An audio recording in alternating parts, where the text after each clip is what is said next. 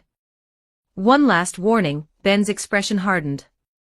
Enel is down, but his priests are still out there. They likely don't know Enel has fallen yet. They will attack on sight. Stay alert. Aye aye.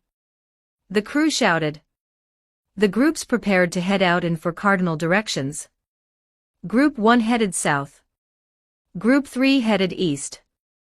Group 4 headed north. Group 2, Zoro's group, was heading west. Sanji, before leaving with Luffy, walked over to Vivi. He took her hands in his. Vivi-chan, Sanji said with grave seriousness. You have the most difficult task of all. The priests? Vivi asked, worried. No, Sanji pointed at the green-haired swordsman. Him. Sanji looked at his watch. Look at Zoro every 30 seconds. Do not blink. Do not look away.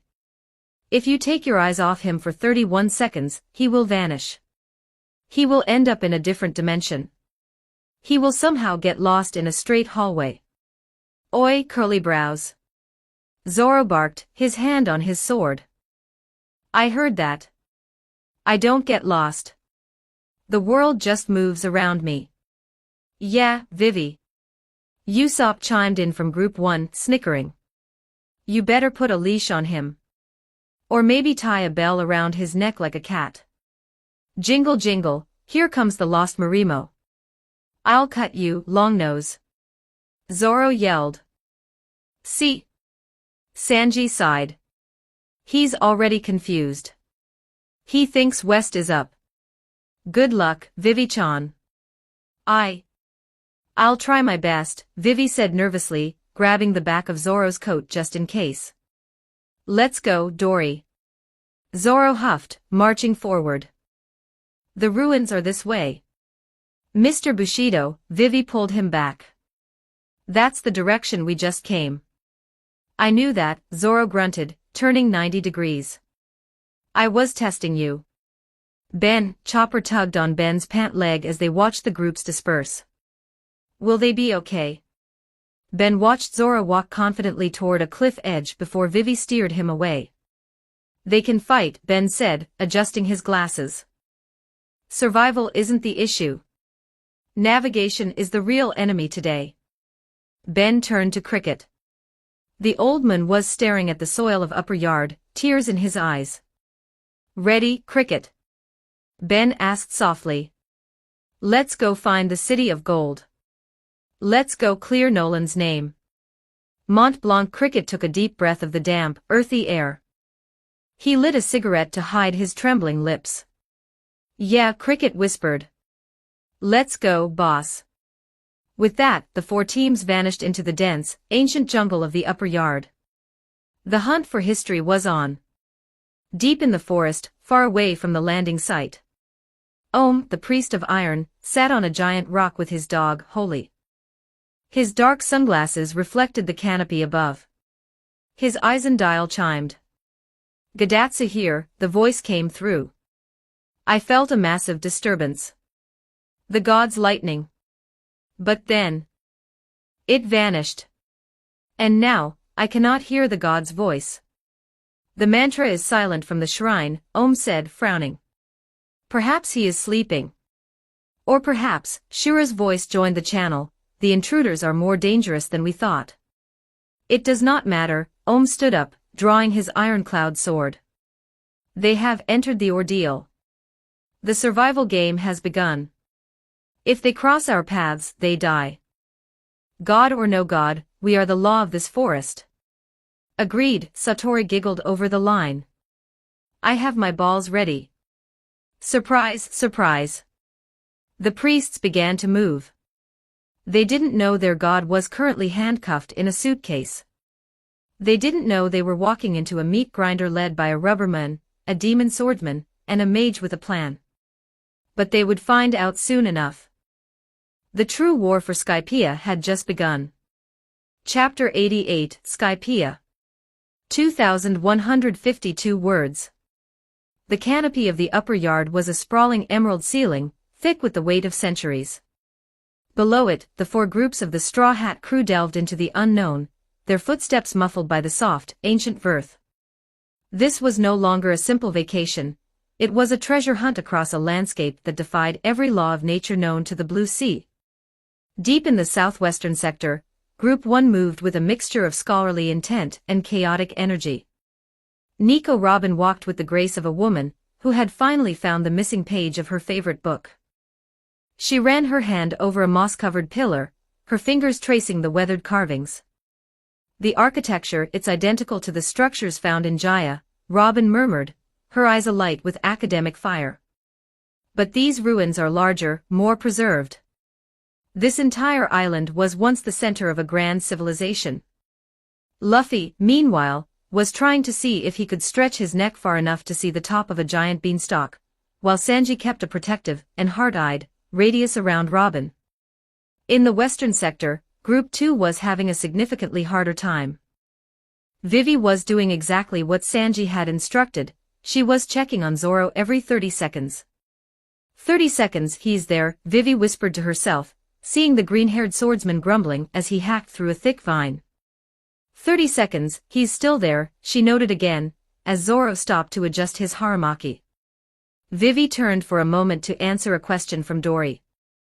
Giant, the Kimoyo bead says we should head toward that ridge. She turned back. The space where Zoro had been standing was empty. A single, vibrating leaf was the only evidence he had ever existed in that spot. He's gone. Vivi shrieked, her hands flying to her head. I only looked away for 15 seconds. How is it possible? Dory let out a booming laugh that shook the nearby trees. Giba Baba. Don't fret, little queen. The swordsman has the spirit of a wandering beast. He isn't lost, he's just taking a different path. He will eventually join us when the scent of blood or booze reaches him. I don't think that's a compliment. Vivi cried before ducking as a south bird's beak slammed into a tree trunk inches above her head. Defensive maneuvers. Karoo let out a terrified quack and immediately buried his head in a pile of soft clouds, leaving his feathered rear end exposed to the elements. Zoro, meanwhile, was convinced he was going the right way. Stupid prince and her stupid giants, Zoro muttered, walking through a thicket of purple ferns. Taking the long way around. If I just keep going straight, I'll find the center of the island. Zoro had turned left 3 times, right once, and somehow climbed a tree, which led him to a hidden trail obscured by hanging vines. He hacked through a final curtain of greenery, and stepped out into a clearing. Before him stood a village. It wasn't made of clouds but of wood, stone, and animal hides. It looked primitive yet fortified, hidden in a natural depression of the earth. Ha, Zoro grunted. Found a town. Maybe they have ale. At the same time, Group 3 was approaching from the opposite side. Nami, flanked by Bragi and the monkey brothers Masaira and Shuju, had been following her navigator's instinct toward the largest concentration of treasure scents. As they reached the stone archway that marked the entrance to the village, Nami spotted a familiar green head. Zoro! Nami's voice shrieked. Zoro blinked. Group 3 was standing there. Bragi, Masaira, and Shuju were all staring at him with varying levels of confusion. What are you doing here? Nami demanded, her eyes narrowing. You were supposed to be with Vivi and Dory on the other side of the island. Zoro crossed his arms, looking unfazed. The giants got lost. I tried to lead them, but they couldn't keep up with my pace. I figured I'd just find the village and wait for them to find me. Nami's left eye began to twitch. She let out a sigh so heavy it felt like she was exhaling her very soul. You're on the opposite side of the map. You walked through the center and out the other side. You aren't a navigator, you're a spatial anomaly. Shut up, Zoro grunted. I found a village. Where's the ale? The group was about to enter the village when a small figure stepped out from behind a carved totem. It was a young girl with small wings and a large, floppy hat. Her eyes were wide and she was trembling, but not with fear, with awe. This was Isa. She looked at them, her gaze lingering on Nami and Zoro. In the Shandia culture, she was a rare child born with an exceptionally powerful mantra, what the Blue Sea called observation hockey. For hours she had felt the voices of the island. She had felt the terrifying, oppressive presence of Enel, and then, she had felt it vanish in a burst of overwhelming light and physical force. You. Isa whispered, her voice tiny. You're the ones. The voices said. The voice of God Enel was snuffed out. You defeated him, didn't you? Zoro scoffed, crossing his arms. Puny God. He wasn't much of a challenge for our captain. Nami rolled her eyes. I wouldn't call him a god, sweetie. He was just a jerk with a big ego. But yes, he's finished. He's currently a prisoner on our ship, locked in a suitcase. Isa's mouth fell open. A prisoner. Suitcase. Nami nodded, then looked around at the village. Where are we? Who are you people? Isa began to explain, her words tumbling out in a rush. She spoke of the Shandia, the descendants of the great warriors of Jaya. She told them how their land had been launched into the sky 400 years ago, and how they had fought a holy war for centuries to reclaim their ancestral home from the sky people. As she spoke, a shadow fell over the group. Get away from those blue sea dwellers. A man dropped from the sky, landing with a heavy thud. He held a massive burn bazooka, and his eyes were filled with a fierce, cold rage. This was Wiper the Berserker. Behind him, dozens of Shandia warriors emerged from the huts, their spears leveled at Nami and Zoro. Why are you bringing strangers to our hidden hearth? Wiper growled at Isa. Who are these people? Are they Enel's spies? No, Wiper. Isa shouted, standing her ground. They defeated him. The god is gone. I felt it. Wiper froze. The grip on his bazooka tightened until his knuckles turned white. Defeated? Impossible. No one defeats Enel. They did. Isa insisted. And right now, their other friend is fighting the 4 priests. Miles away, in the heart of the ordeal territory, the air was a chaotic mess of iron, fire, and swamp clouds. Group 4 had run into an ambush. Or rather, they had walked into a trap, and Ben had told Chopper and Cricket to sit back and watch. Ben stood in the center of a clearing, surrounded by Om, Satori, Gadatsu, and Shura. You are arrogant, Blue Sea Moon, Om said, his iron-cloud sword shimmering. To face all 4 of us at once is a Class 1 crime. I'm a busy man, Ben said, checking his watch. I have a map to finish. Let's make this quick. Satori giggled, launching a barrage of surprise balls. Try to dodge these. Ben didn't move. He raised a hand, and a shimmering purple barrier of a ruler's authority expanded around him. The balls hit the barrier and exploded in a shower of feathers, snakes, and fire, but Ben remained untouched. Shura dived from the sky on his giant bird, his fire spear thrusting forward. Burn in the holy flames. Ben looked up. His eyes glowed. With a flick of his wrist, gravity reversed in a localized pocket. Shura and his bird were slammed upward into the canopy, pinned against the giant leaves by 10 times their own weight. One down, Ben muttered. Gadatsu charged, his goggle eyes rolling back. Swamp Cloud Burger. Ben stepped to the side, his movements a blur of calculated efficiency. He grabbed Gadatsu by the collar, and used the man's own momentum to hurl him into Satori. The 2 priests collided and tumbled into a pit of Satori's own trap balls. Om lunged, his sword stretching like a whip.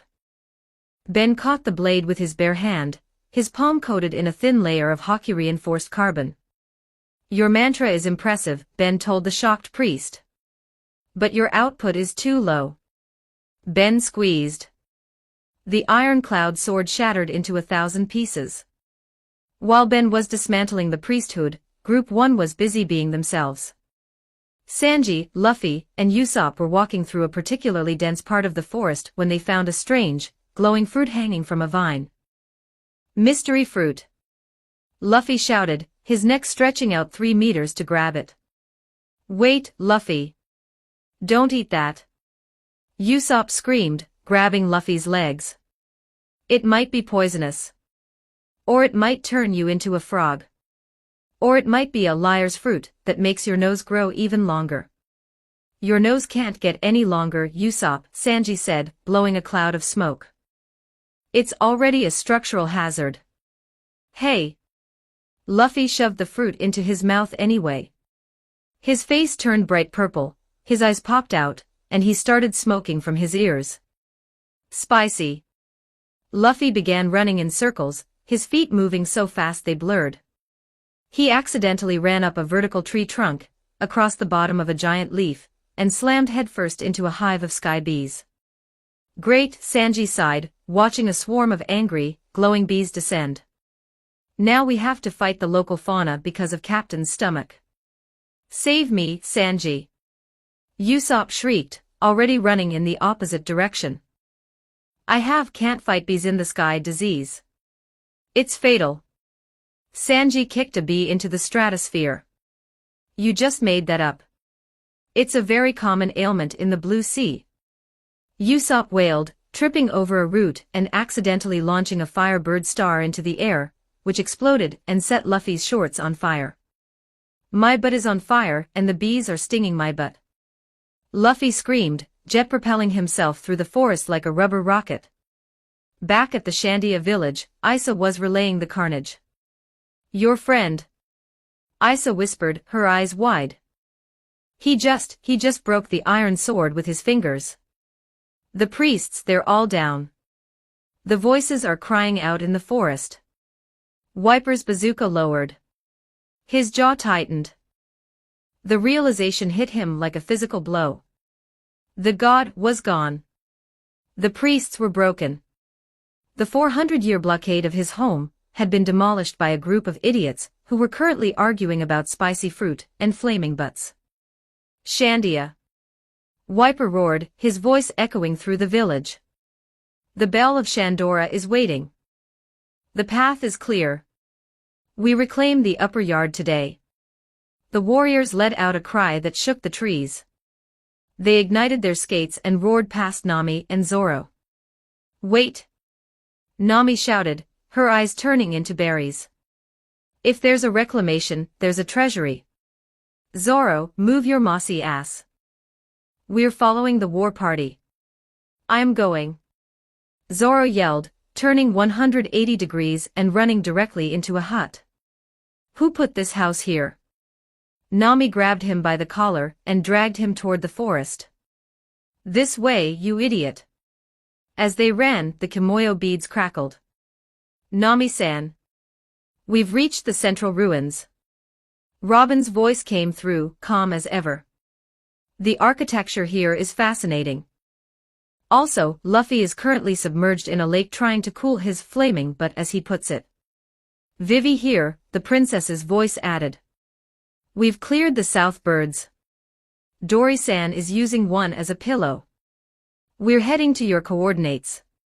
Sanji here, the cook's voice crackled.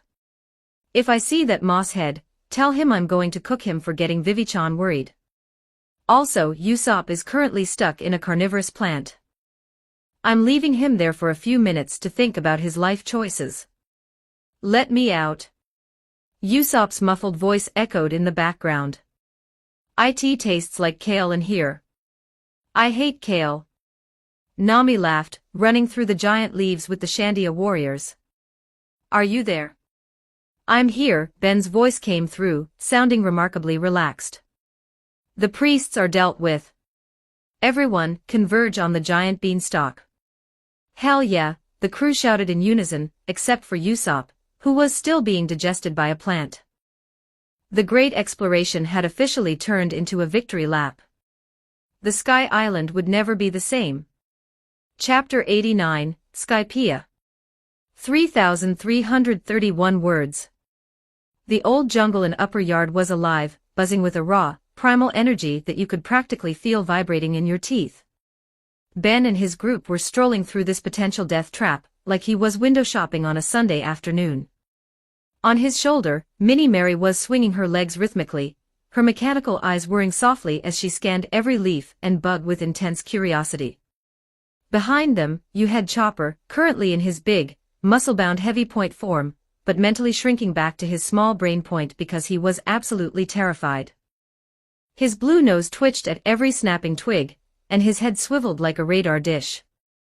Next to him was Mont Blanc Cricket, clutching an unlit cigarette in his mouth so hard he was nearly chewing through the filter. He looked pretty anxious, which was fair considering he was walking through a forest of legends. They'd just finished mopping up the last of Enel's priests. And honestly, it was brutal. Ben didn't just beat them, he completely dismantled them, tossed them into portable spatial prisons, and called it a day. Ben-san, Chopper whispered, tugging at the back of Ben's coat. Are you sure this is the right way? It smells super scary. Like, really big predator scary. The navigation is spot on, Dr. Chopper, Minnie Mary chirped happily from Ben's shoulder, her voice cutting through the gloom. Sensors say the captain is about 3 kilometers that way. Also detecting high kinetic energy signatures. Lots of fighting going on. Of course there is, Ben sighed, though a small smirk played on his lips. It wouldn't be us if there wasn't a brawl happening somewhere. Suddenly, the ground started shaking. This was a deep, rumbly vibration right under their feet, like the island itself was shivering. Hisses. A sound like a giant steam valve blew through the trees, loud enough to pop your ears. Then, crashing out of the bushes came something ridiculous. But calling it a snake was a massive insult. It was a titan, a living mountain of purple scales and muscle that towered over the ancient trees. Its golden eyes were huge, like size of a small house huge, staring right at them with vertical pupils that screamed lunch. GGG giant snake. Chopper screamed, instantly fluffing up into a furball of terror and clinging to Ben's leg for dear life. Cricket froze, the unlit cigarette finally dropping from his mouth. What on earth is that? That's not a sea king, that's a monster of the sky. It's the size of a mountain. The master of the sky, Nola, reared back, casting a shadow over the entire group, and let out a roar that flattened the bushes and sent a gale-force wind tearing through the clearing. While Cricket and Chopper looked ready to pass out from sheer terror, Ben just looked up, shielding his eyes from the sun with one hand. Impressive, Ben said casually, like he was critiquing a painting. Grand line animals always get huge due to the isolation, but this guy, he's ancient. You don't get that big without surviving a few centuries. Over 400 years old, to be precise, Minnie Mary added, zooming in with her camera eyes. Scales appear highly durable. Nice pigmentation too. Very shiny. Ben. Stop admiring it. Chopper yelled, tears streaming down his face. It's gonna eat us. We're just appetizers. Right on cue, the giant snake lunged. It moved way too fast for something that size, diving down like a purple missile with its maw wide open, ready to swallow them whole. Cricket shut his eyes tight, bracing for the crunch. Well, at least I made it to the sky, he thought grimly. Protego Maxima. Ben said it quietly, almost under his breath. He just raised one hand, palm up, lazy as you like. The snake's nose slammed into an invisible wall just 10 meters above them.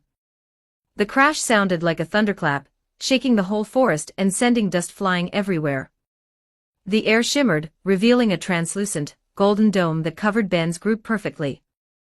The snake pulled back, hissing and shaking its head like it had just walked into a glass door.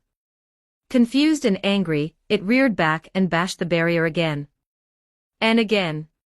Each hit was heavy enough to smash a stone fortress to rubble, but Ben's shield didn't even flicker. It just hummed softly.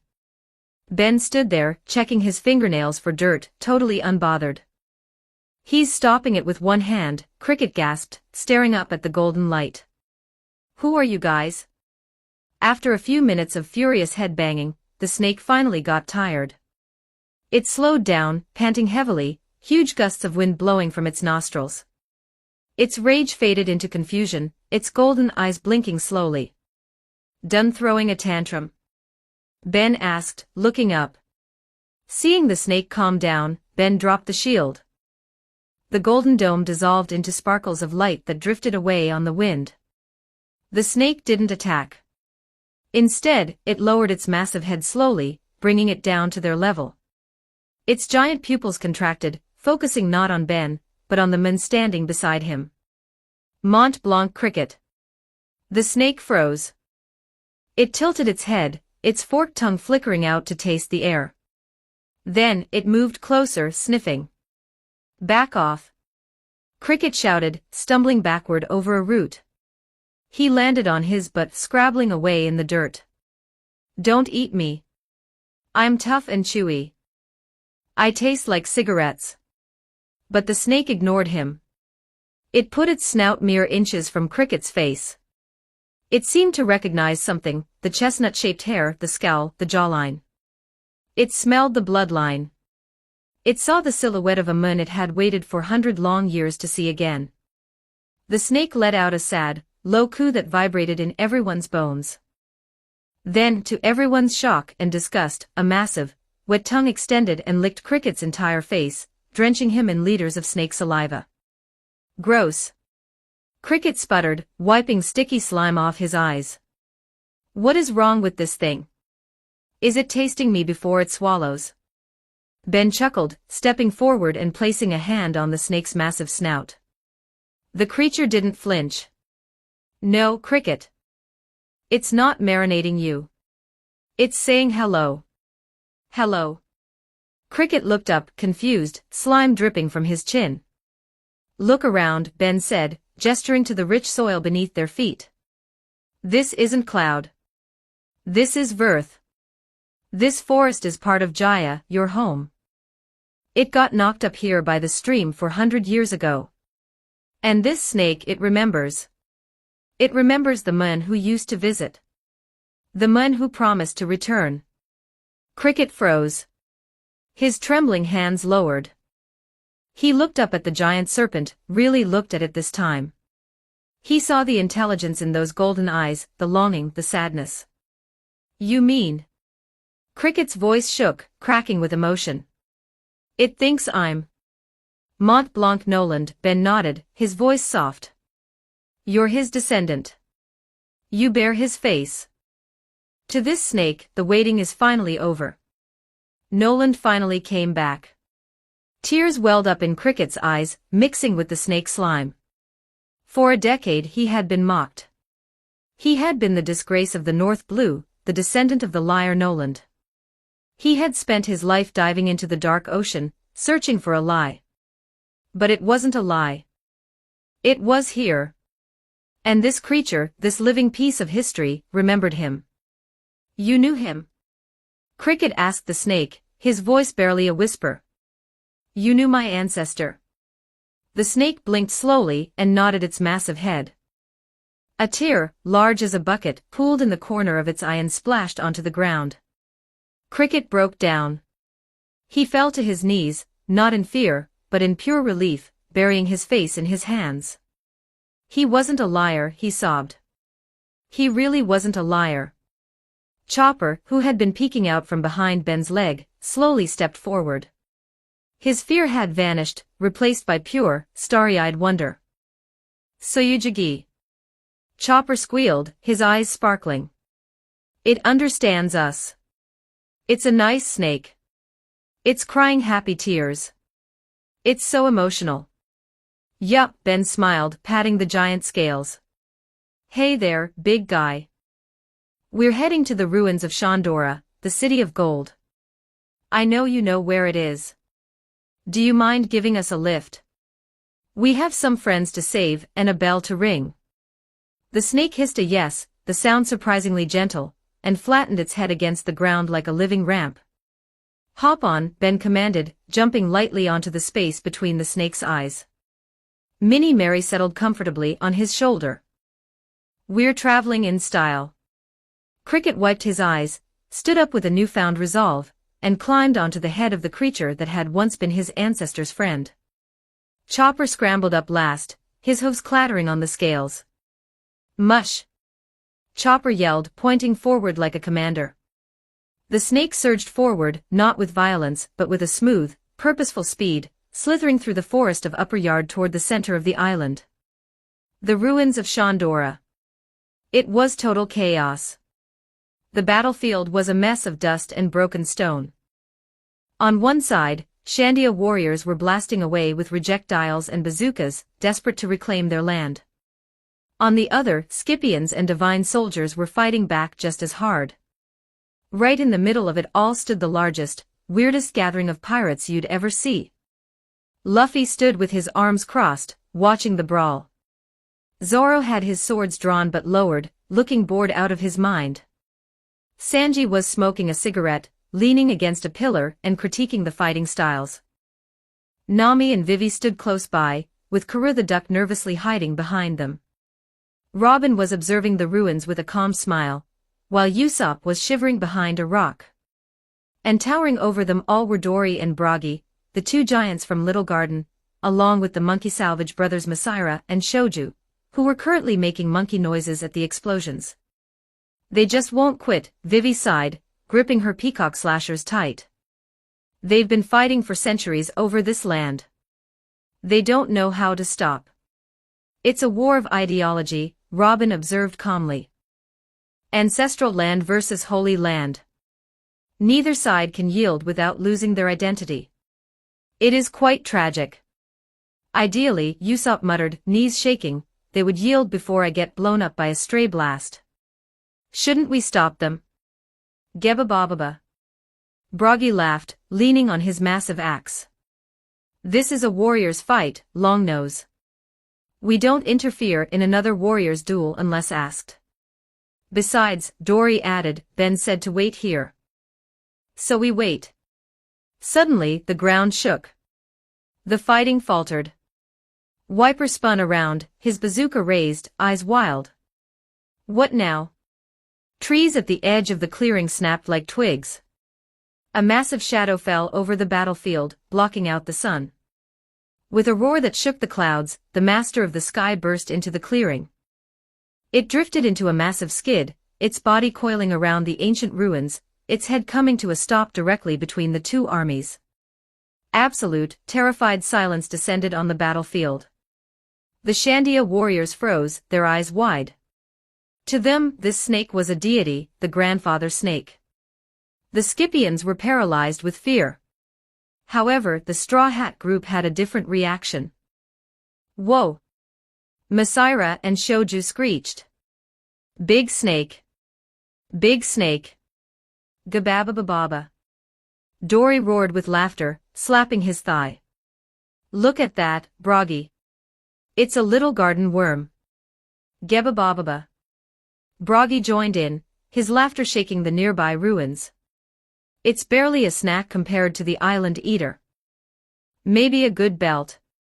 While the giants laughed and the locals trembled, everyone noticed the figure standing atop the giant snake's head, arms crossed, coat fluttering in the wind.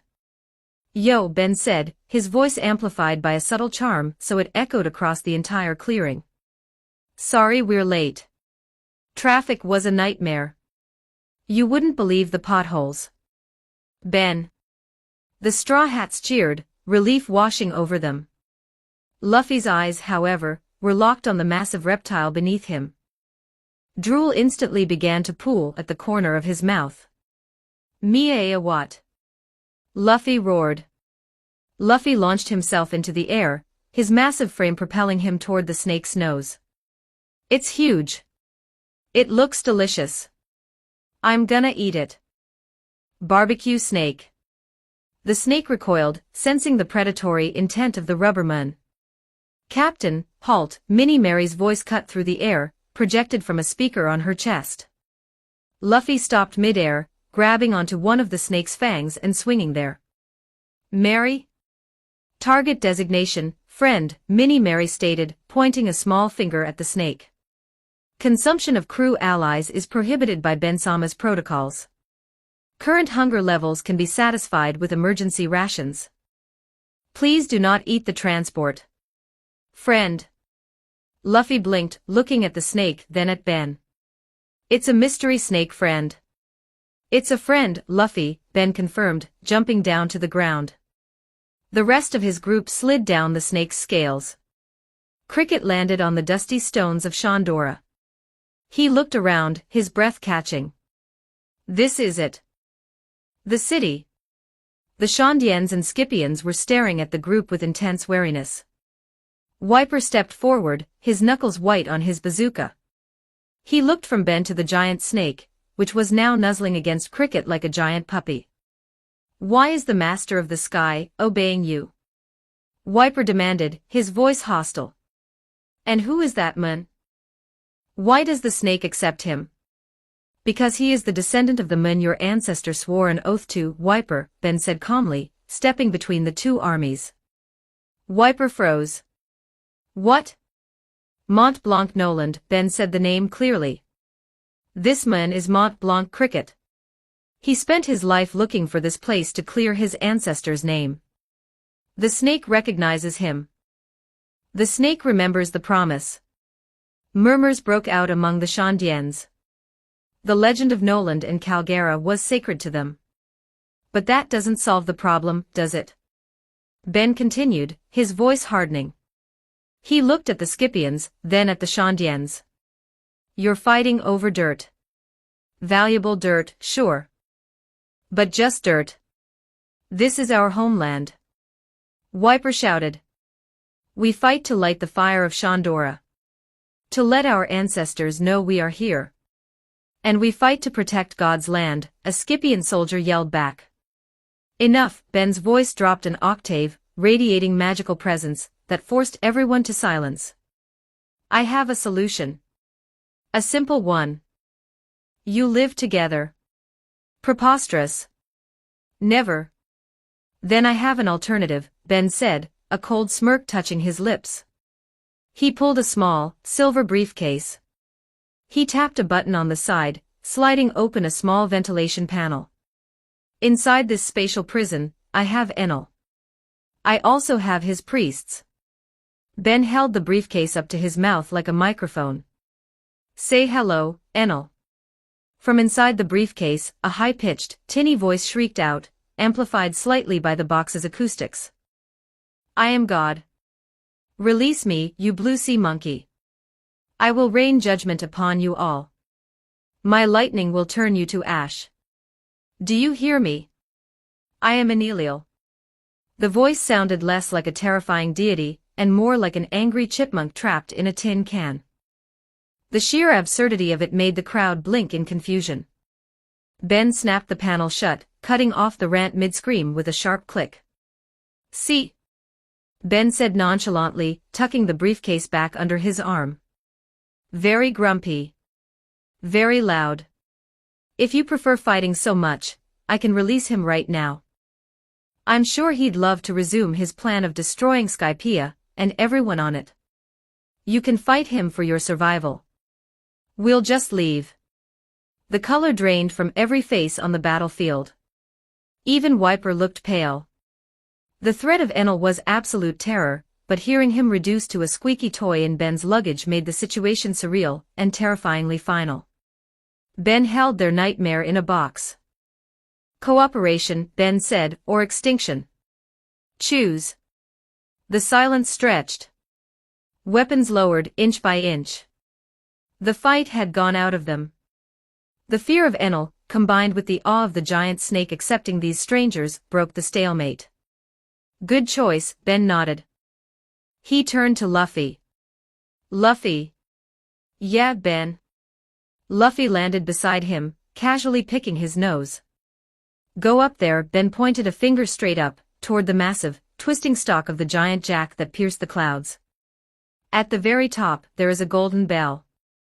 The light of Shandora. Wiper gasped, eyes widening. The bell. It's real. Ring it, Ben ordered.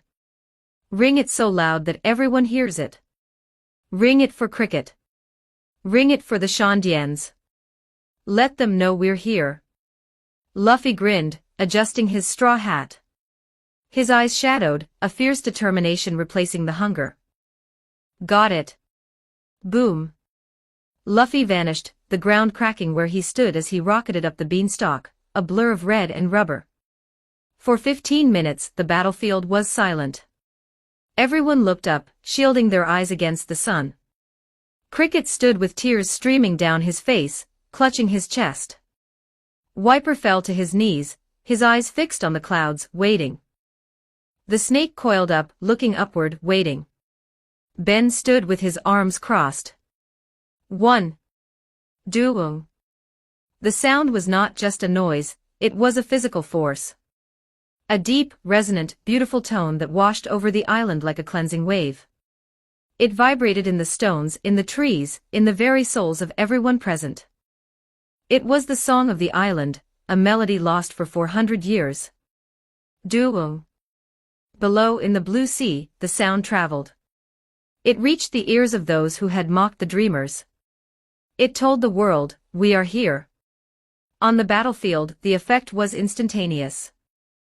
For the Shandians, it was validation. The bell was real. Their ancestors' city was real. The vow Calgara made to Noland, that they would be here, waiting, was finally fulfilled. Wiper bowed his head, his shoulders shaking with silent sobs. The crushing burden of 400 years of war began to lift from his shoulders. For the Scipians in Gone Fall, the sound brought a sudden clarity. It was a holy sound, one that spoke not of war but of harmony. The island song washed away the tension, the hatred. It was a sound too beautiful to fight over. Duung. He hears it, Cricket whispered, looking at the sky, tears flowing freely down his rugged face. I know you hear it, old man. We found it. As the echoes of the bell faded, a profound stillness settled over Upper Yard. Ben looked around at the faces, Shondians and Scipians alike, many weeping, some hugging, others simply sitting in stunned silence, overwhelmed by the history they were witnessing. The weapons lay forgotten on the ground. Peace, Ben stated, his voice carrying clearly in the quiet aftermath. It's settled. Whether you chose it because you wanted to, or because I threatened you with a lightning god in a box, the result is the same.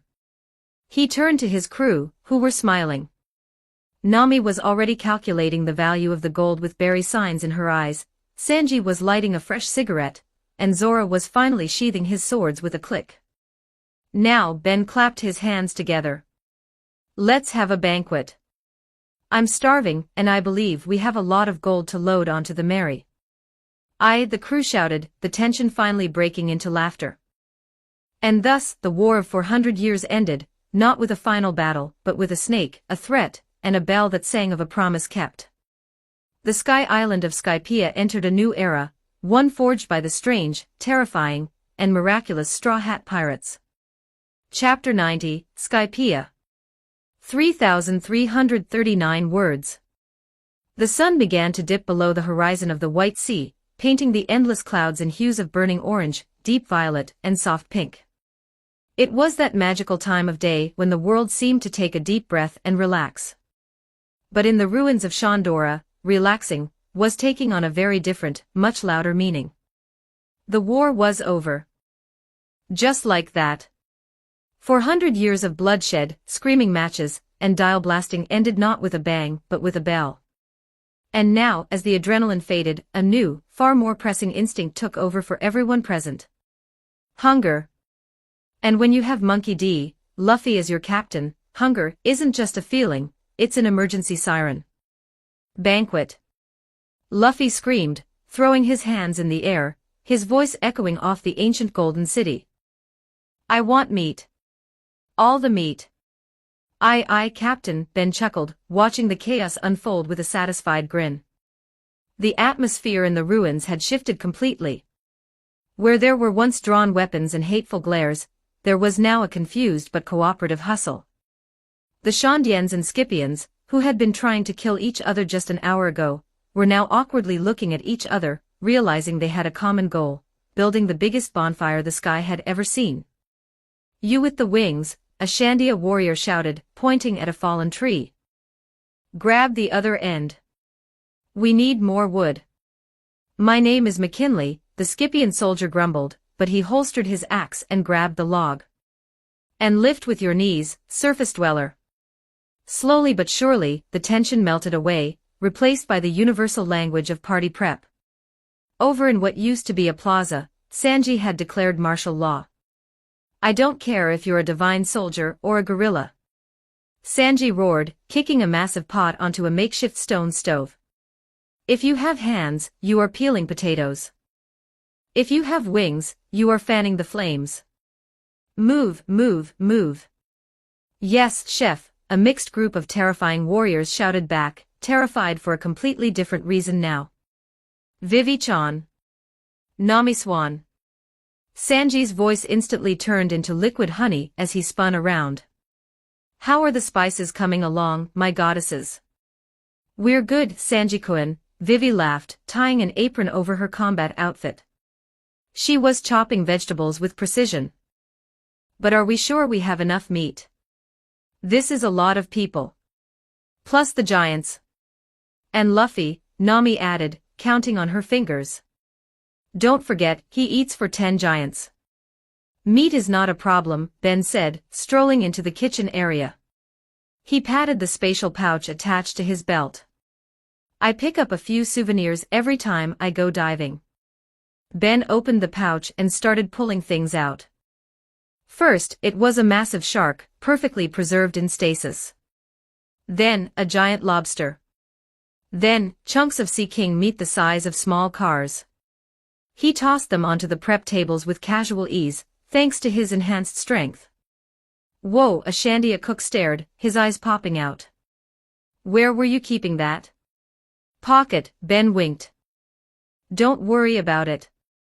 Sanji, catch. Ben tossed a massive ribcage, likely from some unfortunate deep-sea leviathan, toward the cook. Sanji caught it with a kick, flipping it perfectly onto a cutting board. Beautiful marbling, Sanji grinned, lighting a fresh cigarette. All right, boys. We're making a roast that'll make you forget 400 years of history. Get chopping. As the bonfire roared to life, sending sparks dancing up toward the stars, a small tragedy was unfolding near the edge of the clearing. The master of the sky, Nola, was sad. The giant snake was currently coiled up just outside the ruins, its massive head resting on a pile of rubble. It watched the tiny humans running around with sad, puppy dog eyes. It could smell the roasting meat. It could hear the laughter. It saw its favorite human, Cricket, or New Noland, as the snake probably thought of him, sitting by the fire. Nola tried to slither forward, but its massive bulk knocked over a stone pillar with a loud crash. Watch it! Wiper yelled, jumping out of the way. The snake hissed an apology and shrank back, curling into a ball of depression. It was just too big. If it joined the party, it would crush the party. Literally. Cricket looked at the snake, feeling a pang of guilt. Hey, big guy. You don't fit. The snake let out a whimpering hiss that broke everyone's heart. Even Zoro looked up from his booze and frowned. Poor thing. Well, that won't do, Ben said, walking over with a drink in his hand. He looked up at the mountain of scales. It's a celebration. Everyone is invited. Even the scenery-crushing wildlife. Ben? Cricket looked at him hopefully. Do you have a gadget for this? Better, Ben smirked. Ben closed his eyes for a second, shifting his internal systems. He tapped into the Brandish Mu template. The power of the Nation Destroyer, the ability to manipulate mass and size at will. Command T, shrink. Ben snapped his fingers. A ripple of magical energy distorted the air around the giant snake. It looked like looking through a heat haze. In an instant, the titanic proportions of the master of the sky vanished. The mountain-sized serpent rapidly condensed, shrinking down, down, down until it stopped. Nola blinked. It looked around. The trees were suddenly huge. The ruins were towering. It looked at Cricket, who was now, well, he wasn't exactly eye level, but he wasn't a speck of dust anymore.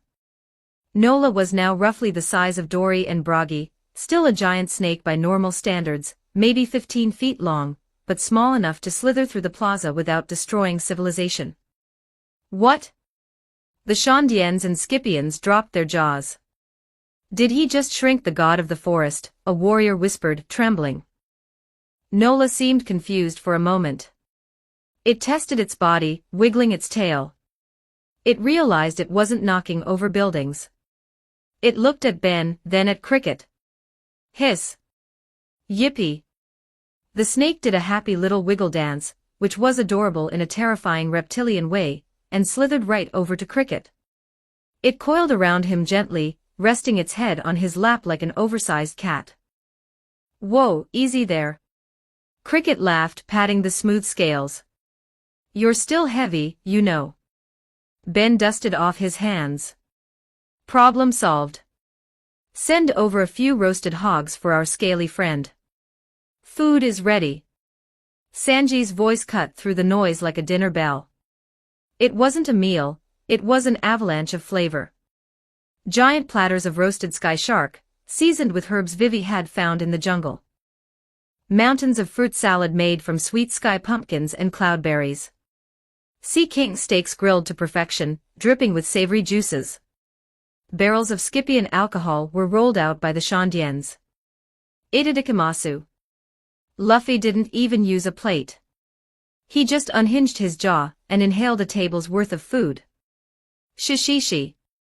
This is amazing. Wiper admitted, tearing into a drumstick. He looked at the Scythian sitting next to him.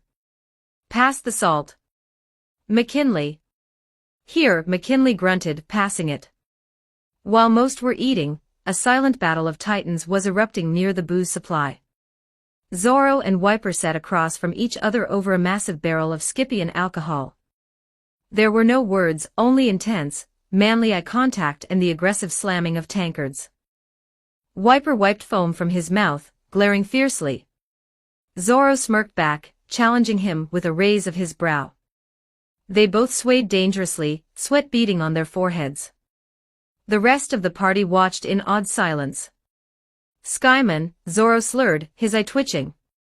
You too. Blue Sea Demon, Wiper muttered, gripping the table for stability.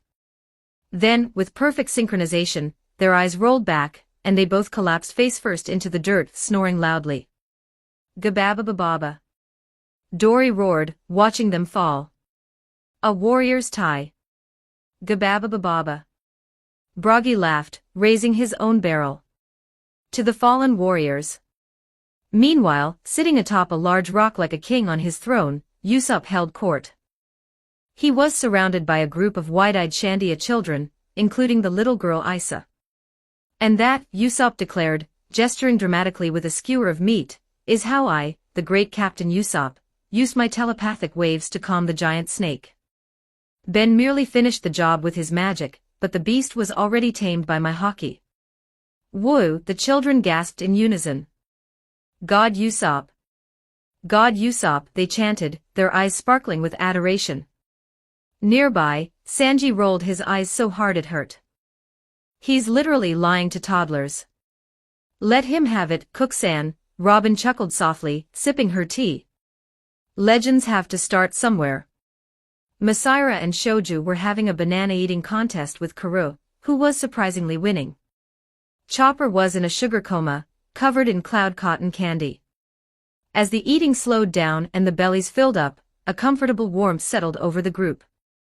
The bonfire crackled and popped, sending sparks into the dark sky. The stars above Skypiea were brighter than anything on the blue sea, a canopy of diamonds watching over the peace. Luffy, currently shaped like a ball with thin limbs poking out, rolled over to Ben. Hey, Ben, Luffy patted his distended stomach. Yeah, Captain. Ben took a sip of his wine, leaning back against a fallen pillar. Music. Luffy said. A party needs music. Play something, Ben. Play something fun. Music, huh? Ben swirled his drink. He looked around. The Shandians had drums, but they were mostly for war. The Scythians had harps, but they were too quiet for this crowd. Aye, aye, Captain, Ben said, setting his glass down. Music it is. The chatter died down as people saw Ben stand up. There was a natural charisma to Ben, an aura of authority that drew eyes to him. Ben reached into his coat and pulled out a long, knobby stick. The Elder Wand. He raised it high above his head. Orchestra Eligio. He waved the wand in a wide arc. From the tip of the wand, streams of golden and silver light poured out like liquid silk.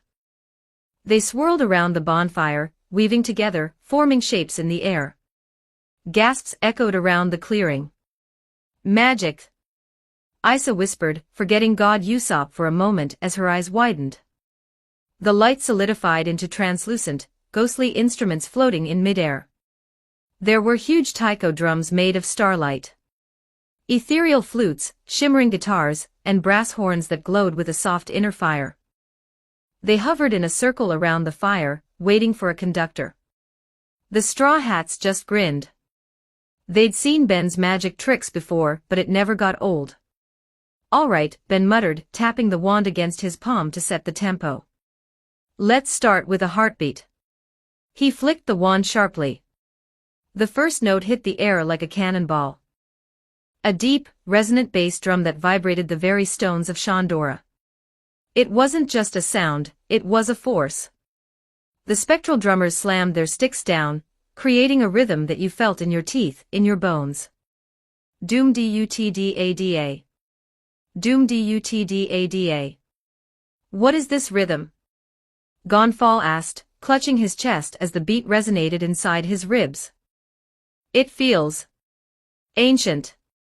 Ben didn't answer. He just added more layers. He slashed the wand through the air. Bada boom. The percussion section exploded. Congas, snares, and massive war drums joined the fray, weaving a complex, driving rhythm that was impossible to ignore. It was primal. It was the sound of a heart running free. Doom dutda. Doom dutda. Then, the melody kicked in. A playful, high-pitched flute melody that danced over the heavy, thundering drumbeat. It sounded like laughter turned into music. Doom dutda. Skibbity bop bop. The music grew louder. The air itself seemed to vibrate with the sheer kinetic energy of the song. It demanded movement. It demanded joy. It grabbed you by the soul and shook you awake. Doom dutda. Luffy, who had been lying on his back unable to move, suddenly sat up. His eyes went wide. His own heart was beating weirdly. It was syncing up. The drums of liberation were calling to something deep inside his rubber body. Doom dutda. Heh. Luffy let out a breathy chuckle. Luffy. Nami looked at him concerned, shouting over the roaring drums. You okay? I don't know. Luffy grabbed his chest, his grin widening until it stretched across his face. I feel weird. But good weird. Doom dutda. Doom dutda. The music swelled to a deafening, glorious crescendo. The drums hit harder than cannon fire. I feel.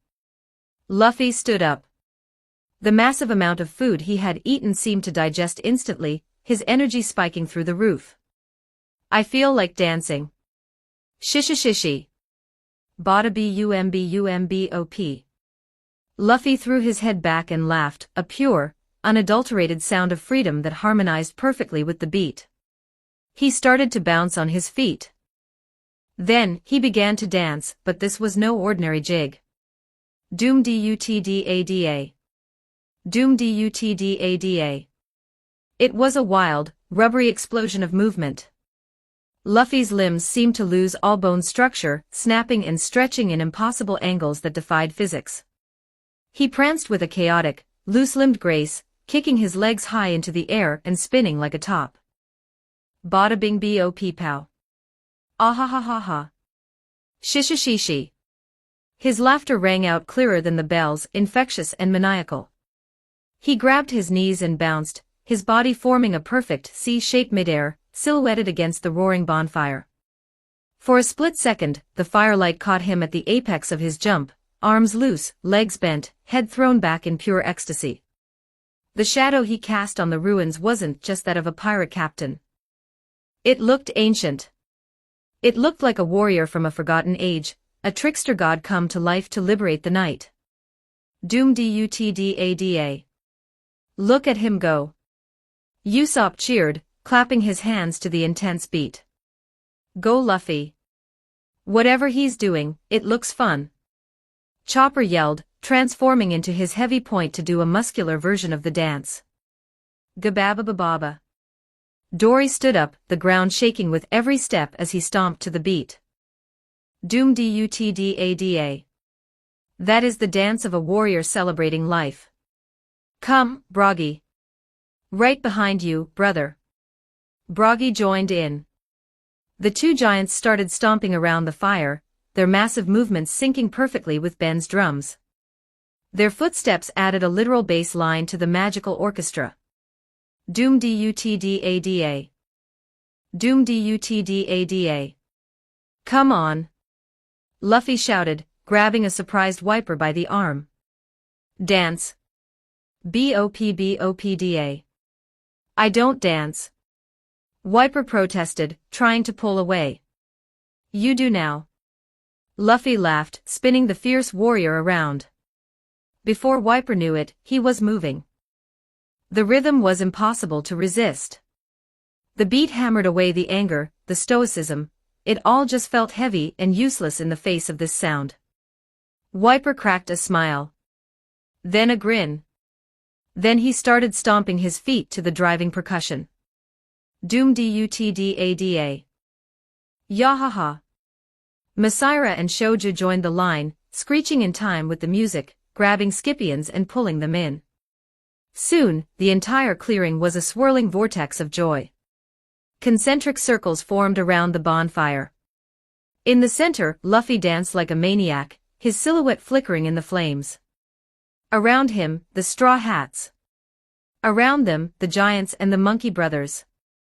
And around them, a massive ring of Shandians and Scipions, holding hands, linking arms, wings brushing against tattoos, all jumping and stomping to the overwhelming beat. Doom dutdada. Doom dutdada. They danced the same steps. They laughed at the same mistakes. Under the rhythm of the drums of liberation, there were no ancestors to avenge, no holy land to protect. There was just the fire, the food, and the beat. Even Minnie Mary had joined the fray. The small, 10-year-old android girl was bouncing alongside Chopper, her mechanical joints whirring in perfect rhythm. Beat boop bopda. Analyzing dance patterns, Minnie Mary chirped happily, mimicking Luffy's rubbery movements with surprising grace. Fun levels exceeding 9,000. Initiating party protocol. She grabbed Chopper's hoof and spun him around, her eyes glowing with happy emoticons. Ben stood slightly to the side, maintaining the spell, his body swaying to the heavy rhythm as he conducted the ghostly orchestra. He watched the scene with a soft expression. This was what One Piece was about. He glanced to his left. Sitting on a piece of fallen masonry, away from the main circle, was Nico Robin. She was watching the fire, a small, polite smile on her face, but her eyes were distant. She was observing the happiness, not participating in it. Always the outsider. Always the demon child looking in. Doom dutdada. The beat thrummed in the background, a constant invitation. Ben lowered one hand, keeping the music hammering away with just a subtle movement of his wand, and walked over to her. Archaeologist, Ben extended a hand. You're sitting out the best part. Robin looked up, startled. Oh, Magician-san. I'm fine, just watching. I'm not really a dancer. Thump thump thump. The bass drum echoed her heart. Liar, Ben said casually. You have the dexterity to be a world-class dancer. You just don't think you're allowed to. Robin's smile faltered slightly. It's not about permission, Ben. It's just this light. It's very bright. Sometimes, shadows prefer the edges. Not on this crew, Ben said firmly. On this ship, the shadows get dragged into the sun whether they like it or not. Come on. He wiggled his fingers in time with the music. Robin hesitated. She looked at Ben's hand. She looked at the bonfire where Luffy was laughing, where Nami was swinging Chopper around, where Zora was drunkenly waltzing with a confused Scipion guard. Robin's voice was small. I might step on your toes. I have steel-toed boots and hockey, Ben grinned. I'll survive. Robin let out a short, genuine laugh. Slowly, she reached out. Her pale hand took his. Ben didn't just pull her up, he spun her right into the mix. Whoa! Robin gasped as she was suddenly in the middle of the third circle, the beat thumping against her chest like a second heart. Keep up. Ben laughed, swinging her around. Doom dutdada. Doom dutdada. The music reached its crescendo. The illusory brass section blared a triumphant fanfare. The drums thundered like a heartbeat of the world itself, loud enough to wake the dead and make them dance too. Doom dutdada. Doom dutdada. Robin stumbled at first, feeling awkward and exposed. But Ben held her firm, guiding her, his confidence acting as an anchor. She looked at Luffy, who waved at her with a piece of meat in his mouth. She looked at Sanji, who swooned and pirouetted past. She felt the heat of the fire. She heard the roar of the celebration. She felt the beat in her soul. Doom dutdada. I'm here, she thought. I'm really here. And they want me here. The icy wall around her heart, the one built by 20 years of betrayal and running, developed a small, hairline crack. She looked at Ben, who was grinning at her like a fool. See? Ben shouted over the music. Not so hard. Robin smiled. A real, dazzling smile that reached her eyes.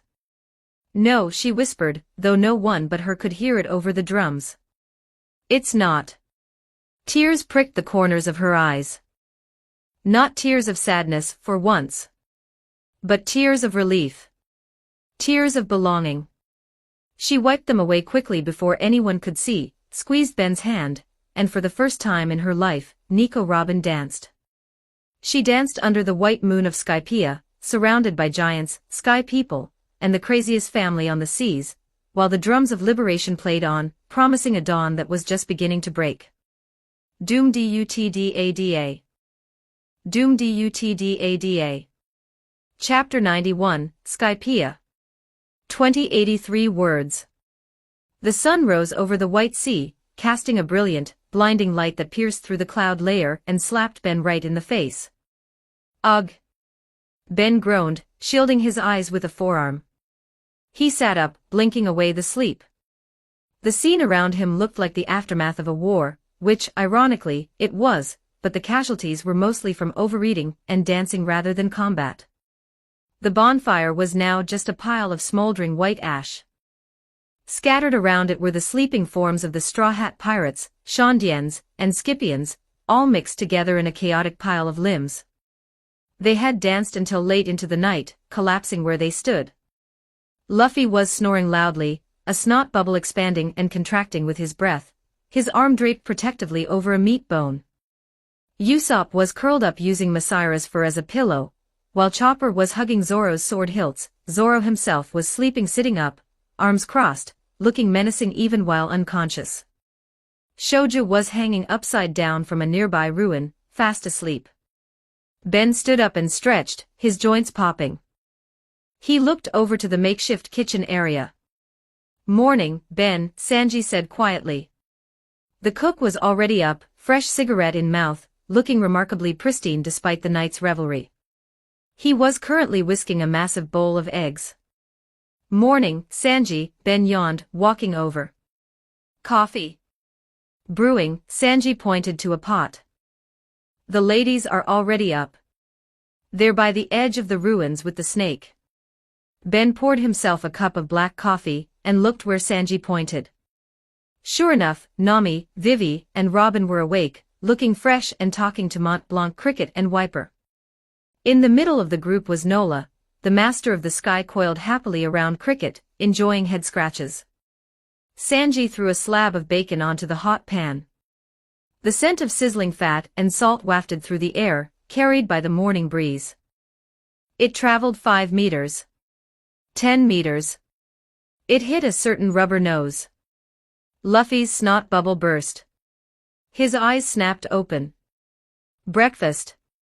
Luffy roared, rocketing from a prone position to a standing one in 0 seconds flat. He launched himself toward the kitchen. It's not ready yet, you bottomless pit. Sanji shouted, intercepting Luffy with a precision kick to the face that stopped his momentum but didn't hurt him. Here, eat this while you wait. Sanji tossed a loaf of bread into Luffy's mouth. Luffy swallowed it whole, chewed once, and grinned. Shishishi.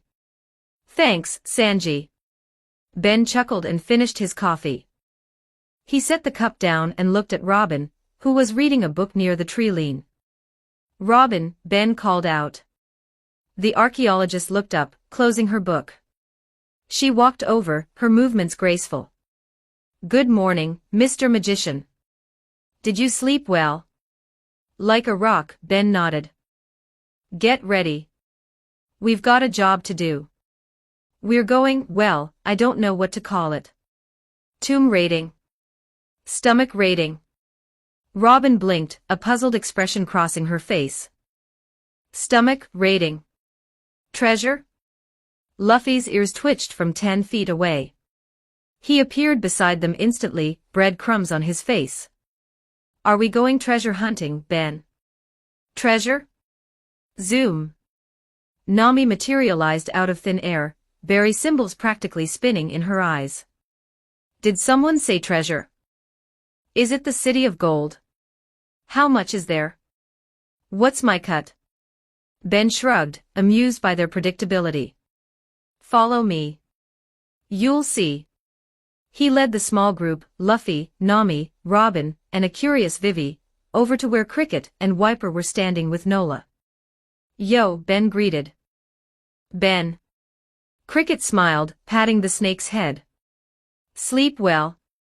This guy sure did. Snored louder than the giants. Hiss. Nola denied it indignantly. Hey, Nola, Ben crouched down, looking the snake in the eye. I need to ask a favor. I need to revert you to your original size for a bit. Nola froze. The happy expression vanished, replaced by a drooping sadness. It looked at its small body, then at the ruins it hadn't crushed, then at Ben. It let out a sad, low whine. It liked being small. It liked fitting in. Don't worry, Ben promised, raising his hands. I have something to do inside, well, with you. After the work is finished, I promise I'll make you small again so you can hang out with Cricket. Okay.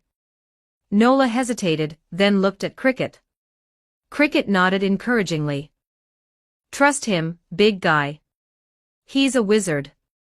The snake sighed, a very strange sound for a reptile, and nodded. It uncoiled from Cricket and slithered into the open clearing, away from the ruins. All right, stand back, Ben ordered. Command T, enlarge. Voom. Space distorted. The small snake rapidly expanded, mass appearing out of nowhere. In seconds the cute, dog-sized serpent was gone, replaced once again by the titanic, mountain-sized master of the sky that towered over the trees. Okay. Ben clapped his hands. Open wide, Nola. The giant snake lowered its head, and opened its massive jaws. Its mouth was a cavern, lined with fangs the size of spears. A dark, damp tunnel led down into the abyss of its throat. Ben pulled out his wand. Bubblehead charm. Bubbles of fresh, filtered air formed around the heads of Ben, Luffy, Nami, Robin, and Vivi. All right, Ben stepped onto the snake's lower jaw. Let's go inside. Luffy immediately started to follow, but Nami grabbed the back of Ben's coat and Luffy's vest, digging her heels in. Wait, wait, wait. Nami screamed. Are you crazy? Why are we walking into the snake's mouth? It's going to eat us. We're entering the dungeon, Ben said casually. Think about it, Nami. This snake has been living on Upper Yard for 400 years. It's been eating the ruins. It's been eating the ground. Ben pointed into the dark throat. Shandora was the city of gold. If the snake ate parts of the city, where do you think that gold is now? Nami froze. Her brain processed the logic at supercomputer speeds. Snake equals 400 years old. Diet equals ruins of a golden city. Stomach equals piggy bank. And besides, Ben added, we already went inside Laboon. Who knows how many animals' stomachs we'll end up in before we reach Laugh Tale. It's practically a crew tradition. Nami released Ben's coat. Move it, people. Nami shouted, marching past Ben and straight into the snake's mouth. There's treasure to be rescued. Luffy, stop picking your nose and hurry up. Shishishi. Luffy laughed, running after her. Adventure in the snake. Ben shook his head and followed. Robin smiled, her eyes gleaming with curiosity, and Vivi followed nervously. We'll wait out here, Cricket called out, sitting down on a rock with Wiper. Have fun in there. Inside the beast. The throat was slippery and steep, like a fleshy water slide. They slid down for a solid minute before landing on a pile of something soft and mossy. Dark in here, Luffy noted, his voice echoing. Lumos Maxima, Ben cast. A ball of bright white light shot from his wand, floating up to the ceiling of the stomach chamber. The group gasped. It wasn't just a stomach. It was an archaeological dig site. The sheer size of Nola meant its stomach was like a massive cavern. And inside, embedded in the walls, sitting in pools of gastric acid, which luckily didn't seem to be active right now, were ruins. Stone pillars. Broken archways. Pieces of golden bells. And scattered everywhere, glinting in the magical light, was gold. Gold cups. Gold plates. Golden chunks of masonry. My precious. Nami shrieked. She didn't hesitate. She opened the spatial pouch Ben had given her, the one already loaded with crocodile's millions, and started shoveling gold into it like a woman possessed. This is incredible, Robin whispered, walking toward a half-digested stone wall. She ran her hand over the carvings, which were surprisingly preserved. These markings, they date back to the Shondorian Golden Age.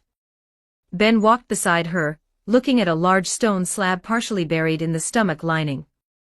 It depicted a carving of a warrior with a spear clashing against a mun with a snake head. History preserved in a belly, Ben mused. That looks like Calgara's ancestors fighting the ancient inhabitants, maybe. Or a depiction of the snake god itself. Look at this. Luffy yelled. He had wandered over to the stomach wall. He poked the squishy, purple flesh. It's bouncy. Luffy, being Luffy, decided to test the elasticity. He grabbed a fold of the stomach lining and pulled it back like a slingshot. He started scratching the walls rapidly with both hands. Gomu gomu no. Tickle.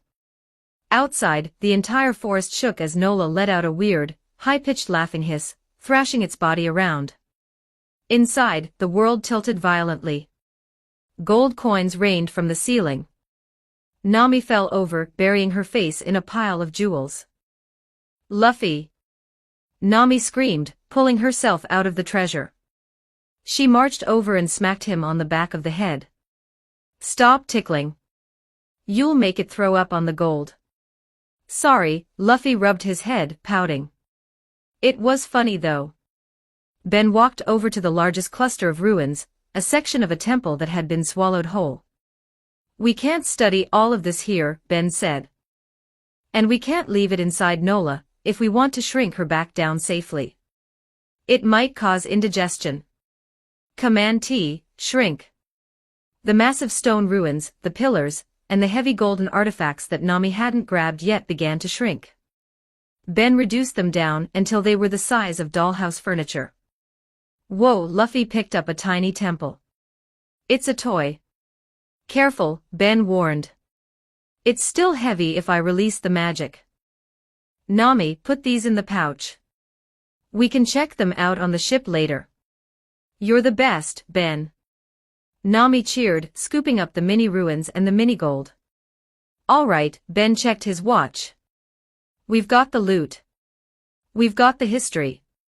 Now, let's get out of here before Nola gets hungry for breakfast. They made their way back up the throat. It was a steep climb, but Ben created a magical floating platform to carry them. As they neared the top of the throat, close to the opening of the mouth, Luffy looked up. Hanging from the roof of the snake's mouth was a large, pink, fleshy stalactite. The uvula. Ooh, Luffy's eyes sparkled, mischievous grin spreading across his face. It's a punching bag. Luffy, don't touch that. Nami warned, sensing impending disaster. Gomu Gomu no. Luffy stretched his arm back, ignoring her completely. Bell ringer. He grabbed the uvula with both hands and yanked it down hard, treating it like a church bell rope.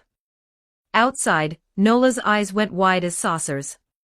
A massive tickle started deep in her chest, building up like a volcanic eruption. Chew. Nola let out a sneeze that could have cleared a hurricane. Inside the throat, a gale-force wind erupted from the lungs. Ben's magical platform was blown apart instantly. The group was launched out of the snake's mouth like cannonballs fired from a mortar, coated in a fine mist of snake saliva. Ayaha! Nami screamed. Shishishishi! Luffy laughed as he flew through the air. They landed in a heap of tangled limbs and slime right in front of Cricket and Wiper. Nami sat up, wiping snake saliva off her face. She glared daggers at the rubberman who was currently bouncing unharmed on the grass. Luffy, she roared, bonking him on the head with her baton. I told you not to do anything stupid. Ben stood up, dusting himself off with a quick cleaning spell. He turned to the giant snake, wiping a bit of slime from his shoulder. Bless you, Nola. Command T, shrink. Nola shrank back down to her dog-sized form, looking visibly relieved but sniffing slightly. She slithered back to Cricket, happy to be small again. What's next? Luffy asked, picking his nose as if he hadn't just been sneezed out of a kaiju. Ben looked toward the center of the island, where the giant beanstalk pierced the heavens. Now, Ben said, we go to the city of gold and Skypiea properly. And then. He pointed up. We go to the top of the beanstalk. There's a poneglyph up there near the golden bell that Robin needs to see. Then let's go. Luffy threw his fist in the air. To the sky beanstalk. Chapter 92, Skypiea.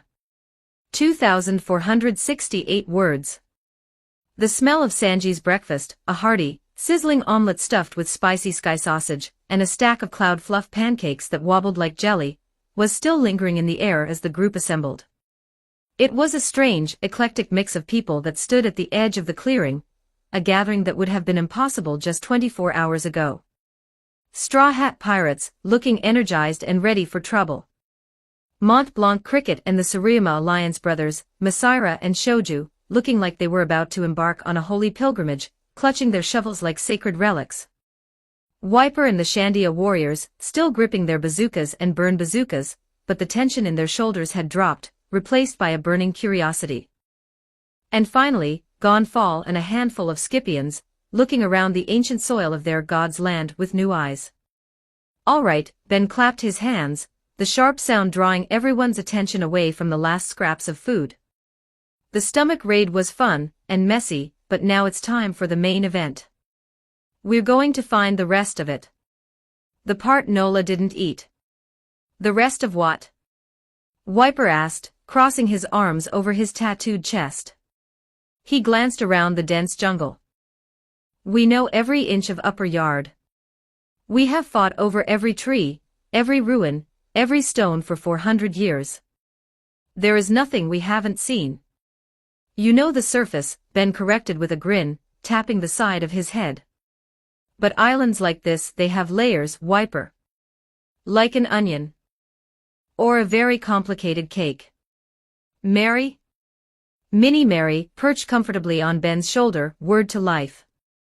Her mechanical eyes shifted from their usual blue to a scanning red, projecting a grid of lasers that swept across the dense jungle floor, cutting through the foliage and mapping the cloud foundation beneath them. Initiating deep scan protocols, Mary chirped, her voice a mix of childlike wonder and cold calculation. Scanning topographic density. Detecting hollow resonance signatures approximately 50 meters below current sea level. Calculating structural integrity of the island cloud foundation. Analysis complete. There is a massive, artificially preserved subterranean cavity directly beneath the eastern sector of the ruins.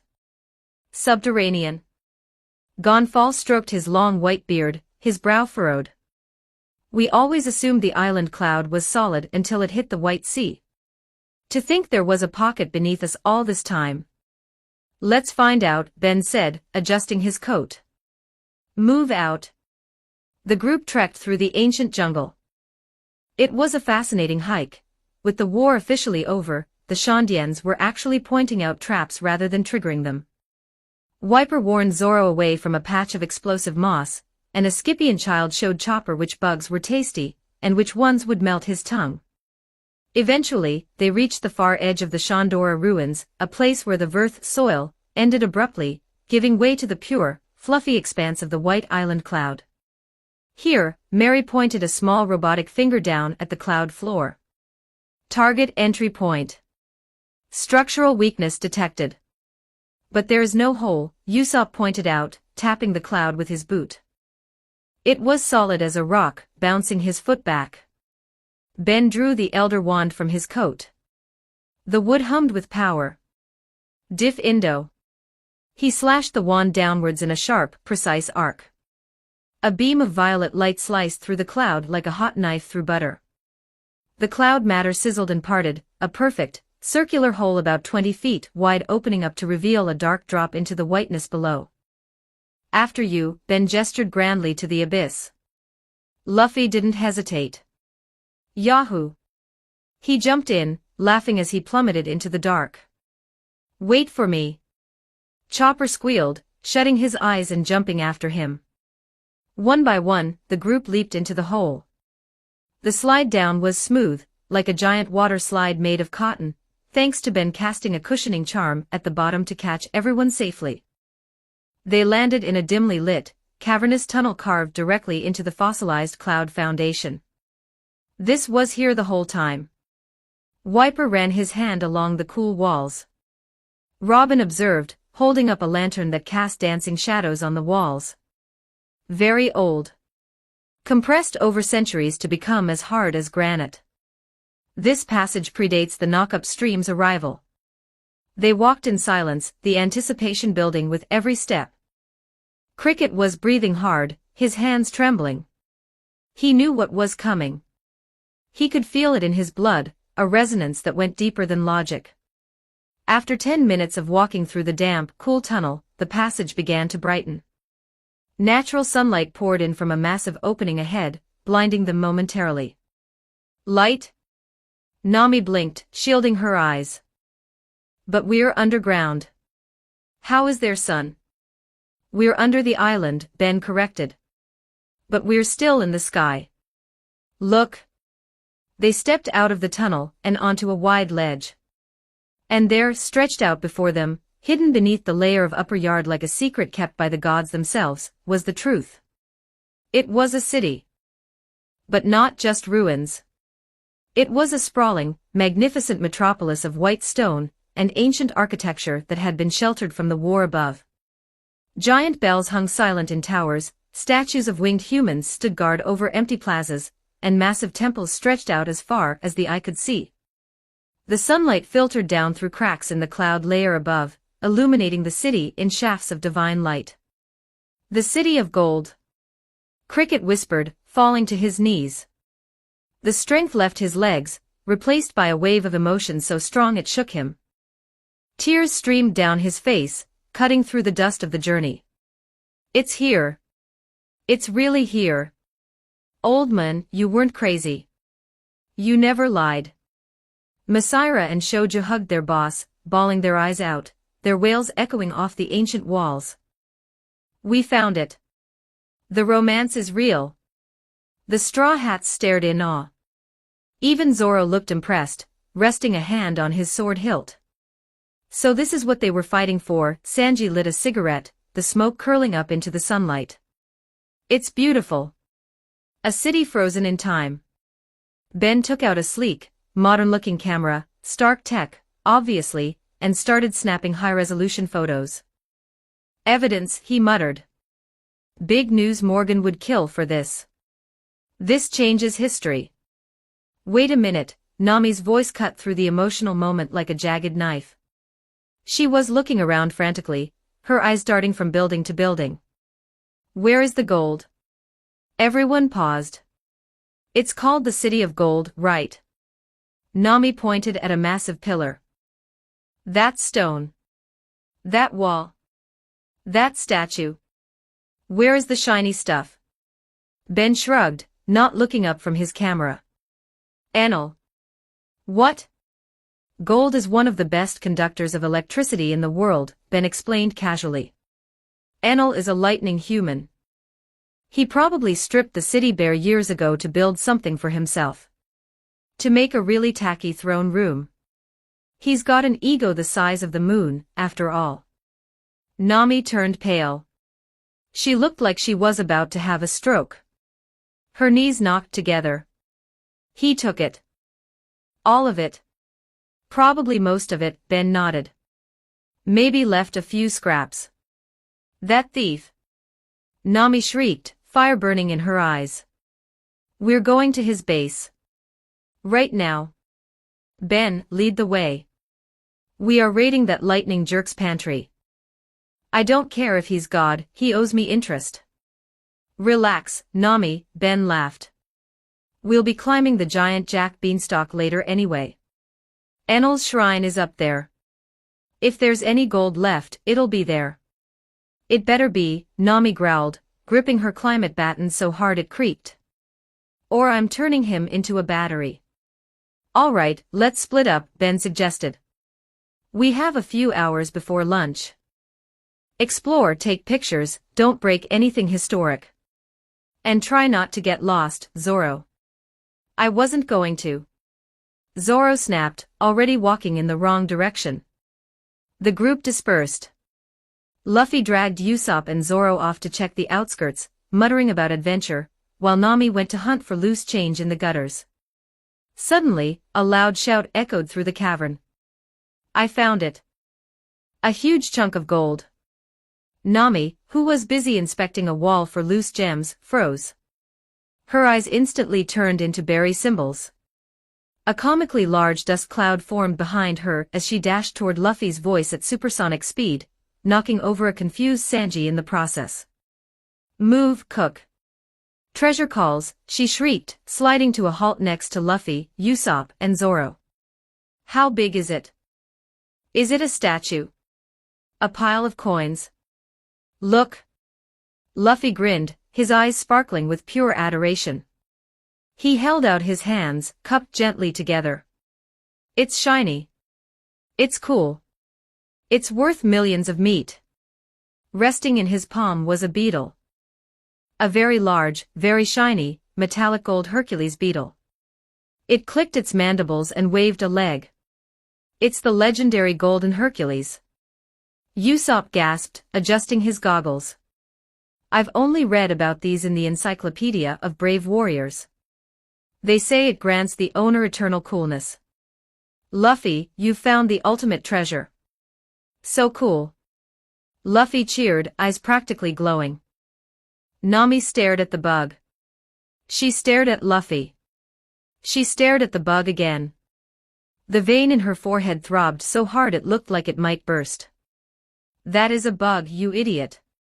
Nami roared, sending Luffy face first into the stone floor with a steaming bump on his head. I thought you found actual gold. Don't call me for insects. But it's golden. Luffy mumbled into the floor, carefully shielding the beetle. Not that kind. While Luffy recovered from his concussion, Usopp led the Tsuruyama Alliance brothers, Masira and Shoju, into a quieter residential district. The houses here were well preserved, simple stone structures that spoke of a peaceful life. Meanwhile, Ben, Robin, Mary, and Chopper headed toward the center of the city, where a massive temple-like structure stood. It looked different from the others, older, more primal, constructed from blocks of stone so large they defied explanation. They entered the main hall. It was cool and quiet, the air thick with history, and a sense of reverence that hadn't faded in for centuries. This architecture, Robin whispered, her eyes scanning the walls. This place is religious. A place of deep worship. Look at the walls, Ben pointed. The temple had four main walls, each dominating a cardinal direction. And on each wall a massive, intricate mural was carved into the white stone. Ben walked to the east wall. The carving depicted a blazing sun high in the sky. But it wasn't just a celestial body. The rays of the sun were shaped like outstretched hands, reaching down to the people below. Beneath the sun, a sea of people were carved into the stone, their hands clasped together, faces turned upward in fervent prayer and joyous dance, worshipping the source of their freedom. They held drums raised toward the light, caught in a moment of eternal celebration. Their mouths were open in song, their bodies loose and free. Ben took a picture, his face impassive. So it was recorded here too. The original concept of freedom. They moved to the west wall. This one was somber. Swirling clouds were carved so deeply into the stone that they seemed to have depth. Rain fell in sheets. Beneath the downpour, rows of figures stood with their heads bowed, hands cupped to catch the falling water, offering silent prayers of gratitude to the heavens for the gift of life. The carving captured the feeling of relief, of a drought ending, of survival. Next, the north wall. A colossal tree rose from the floor to the ceiling. Its roots were entangled with bones, broken swords, and ruins. But from the branches, new life sprouted. Strange faces peered from the bark, guardians of the forest. Birds circled the crown.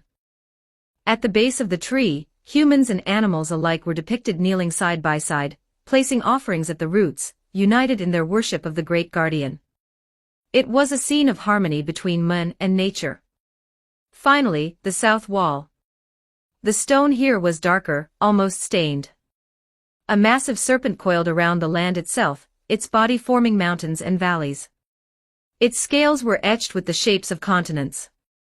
Surrounding the coiled mountains, tiny figures were etched in deep kowtow, their foreheads touching the ground, trembling before the immense power of the land. But where they directed their prayers, the head of the serpent was gone. The carving had been chipped away violently, leaving a jagged scar in the stone where the deity's face should have been. "Why is the face broken?" Mary asked, tilting her head. "Perhaps the earth once had a god," Robin theorized, touching the broken stone, "and someone wanted to make sure it was forgotten. Or perhaps the god abandoned the earth." Ben didn't say anything. He just took more photos.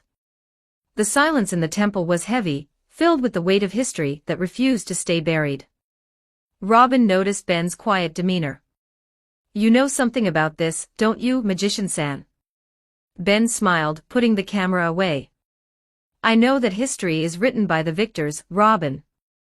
But stone remembers what ink forgets." He handed her a spare camera. "Take as many as you want. We'll need them."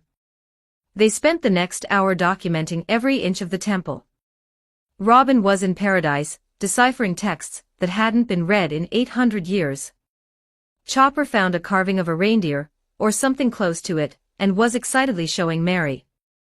By the time they stepped back out into the sunlight, the sun was high in the sky. "Food." Luffy's voice echoed from the entrance tunnel, shaking some dust loose from the ceiling. They made their way back to the regrouping point.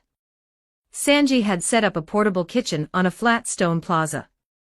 Vivi was beside him, wearing an apron and chopping vegetables with expert speed. "Welcome back," Sanji grinned, flipping a pan. "Lunch is served. We have sky lobster thermidor and a special Verth vegetable salad seasoned with ancient spices we found in a pantry. And meat," Luffy shouted, already eating. As the crew sat down to eat in the middle of the lost city of gold, surrounded by the secrets of the world, Ben looked at the photos in his camera. The forest. The earth. The pieces were all there. And soon, the world would have to deal with the fact that the Straw Hats were putting them back together. Chapter 93, Skypiea. 2,474 words. Lunch was a loud, happy affair, but as the plates were cleared away by Sanji and his sous-chef Vivi, the mood shifted from relaxation to anticipation. They had explored the depths, now, it was time to touch the sky. "All right, listen up." Ben stood on a large rock, dusting crumbs off his coat. "Next stop, the giant jack. We're going to the very top. The Golden Belfry and Enel's personal playground. Finally, Nami pumped a fist, her eyes practically glowing gold. To the treasury. They moved out of the underground city and back to the surface of Upper Yard, standing at the base of the colossal beanstalk that pierced the clouds. Looking up, the top was lost in the white haze. "It's a long way up," Masira, tilting his head back until his neck cracked. "Do we have to climb?" "Nope," Ben grinned. "We fly." He snapped his fingers. Accio carpet. From his inventory, a rolled-up, ornate rug flew out and unrolled in midair. It was a standard-sized magic carpet, hovering gently a few feet off the ground. "Ah, Ben." Wiper looked at the rug skeptically. "That is for all of us." "Details," Ben waved his hand. "Command T, enlarge." Voom. The carpet expanded rapidly, stretching out until it was the size of a small tennis court. It hovered there, looking like a floating living room floor. "All aboard the Magic Express," Ben announced. "Cricket, Masira, Shoju, Wiper, Gonfal's men, and anyone who doesn't feel like jumping, hop on." The Shandians and Scipions looked terrified but climbed onto the floating rug, holding onto the tassels for dear life. Gonfal opted to ride Pierre, his bird horse, flying alongside them. "What about us?" Nami asked, cracking her neck. "You guys don't need gadgets," Ben reminded them. "You've got the serums." "Right," Vivi smiled confidently. She closed her eyes, focusing.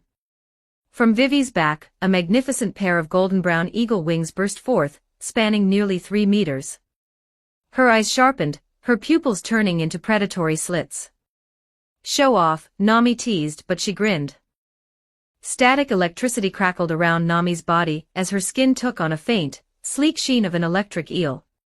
Then, from her shoulder blades, massive, elegant white wings, resembling an albatross, unfurled with a powerful gust of wind. "Don't forget me," Usopp shouted. He puffed out his chest. "Behold the great sky warrior." With a pop, Usopp's transformation kicked in.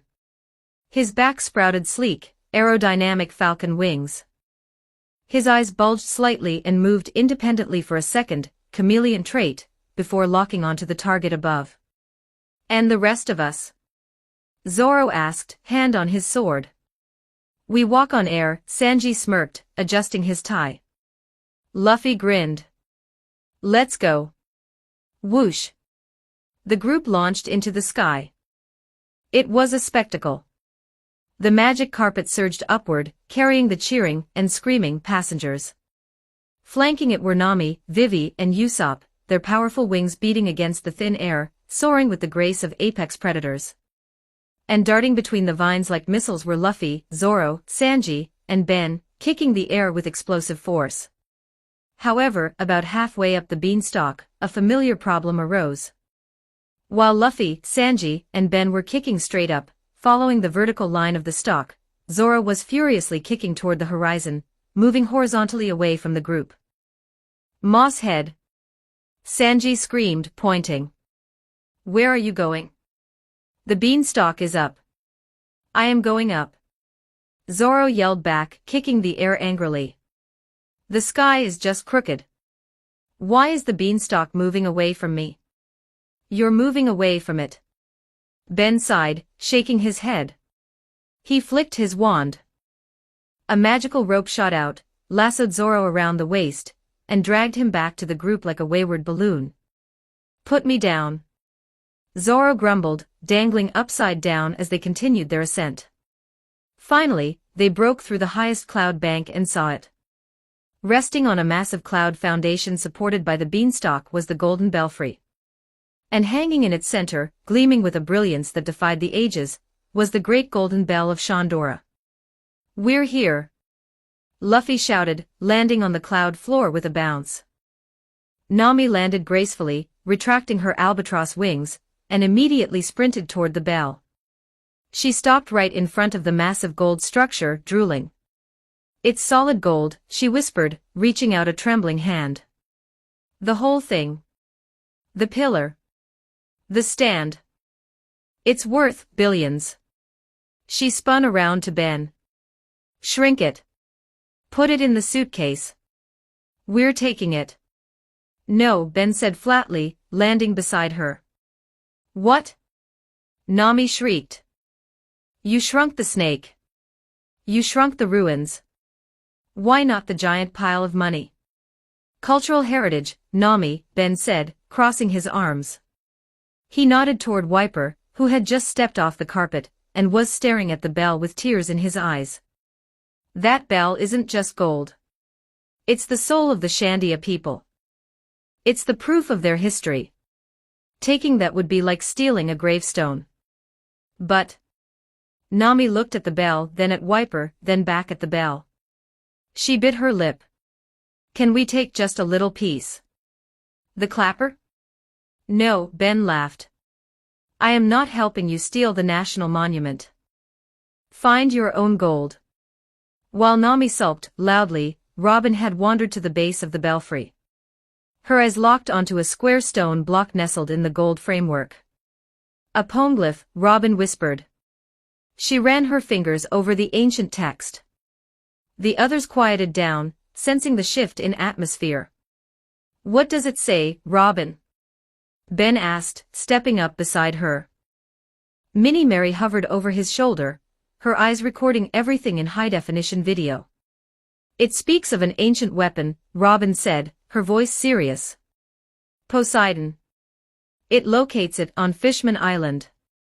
Another weapon. Zorro frowned. Pluton in Alabasta, Poseidon in Fishman Island. Dangerous stuff. Ben took a picture of the poneglyph. Good to know. But Robin, look at the side. You missed something. The side. Robin blinked. She leaned around the golden pillar to look at the edge of the poneglyph stone. There, carved not in the ancient text but in a jagged, handwritten script, was a message. I have come here, and will lead this passage to the farthest ends of the world. Gold, Roger. Robin gasped, her hand flying to her mouth. The Pirate King. He was here. He could read this. He could hear the voice of all things, Ben explained softly.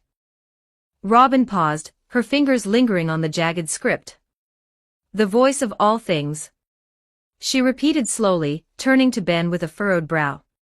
I have read theories in O'Hara's library about such a phenomenon, but what exactly is it, Ben? How can someone hear a voice from stone? Ben leaned against the golden pillar, looking thoughtful. It's not hearing with your ears, Robin. It's hearing with your spirit. Everything in this world, people, animals, even stones like this poneglyph, has a voice. A soul, if you want to call it that. He gestured to the massive bell above them. Most people are deaf to it. Some can hear animals, like Chopper or that little girl Isa. But Roger, he could hear the world itself. He didn't need to decipher the ancient script letter by letter as you do.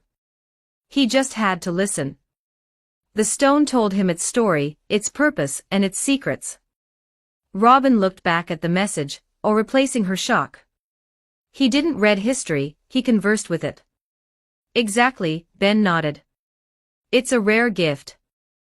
Maybe the rarest. But don't worry, you're still the only one who can truly understand the context. Roger heard the song, but you're the one writing the sheet music.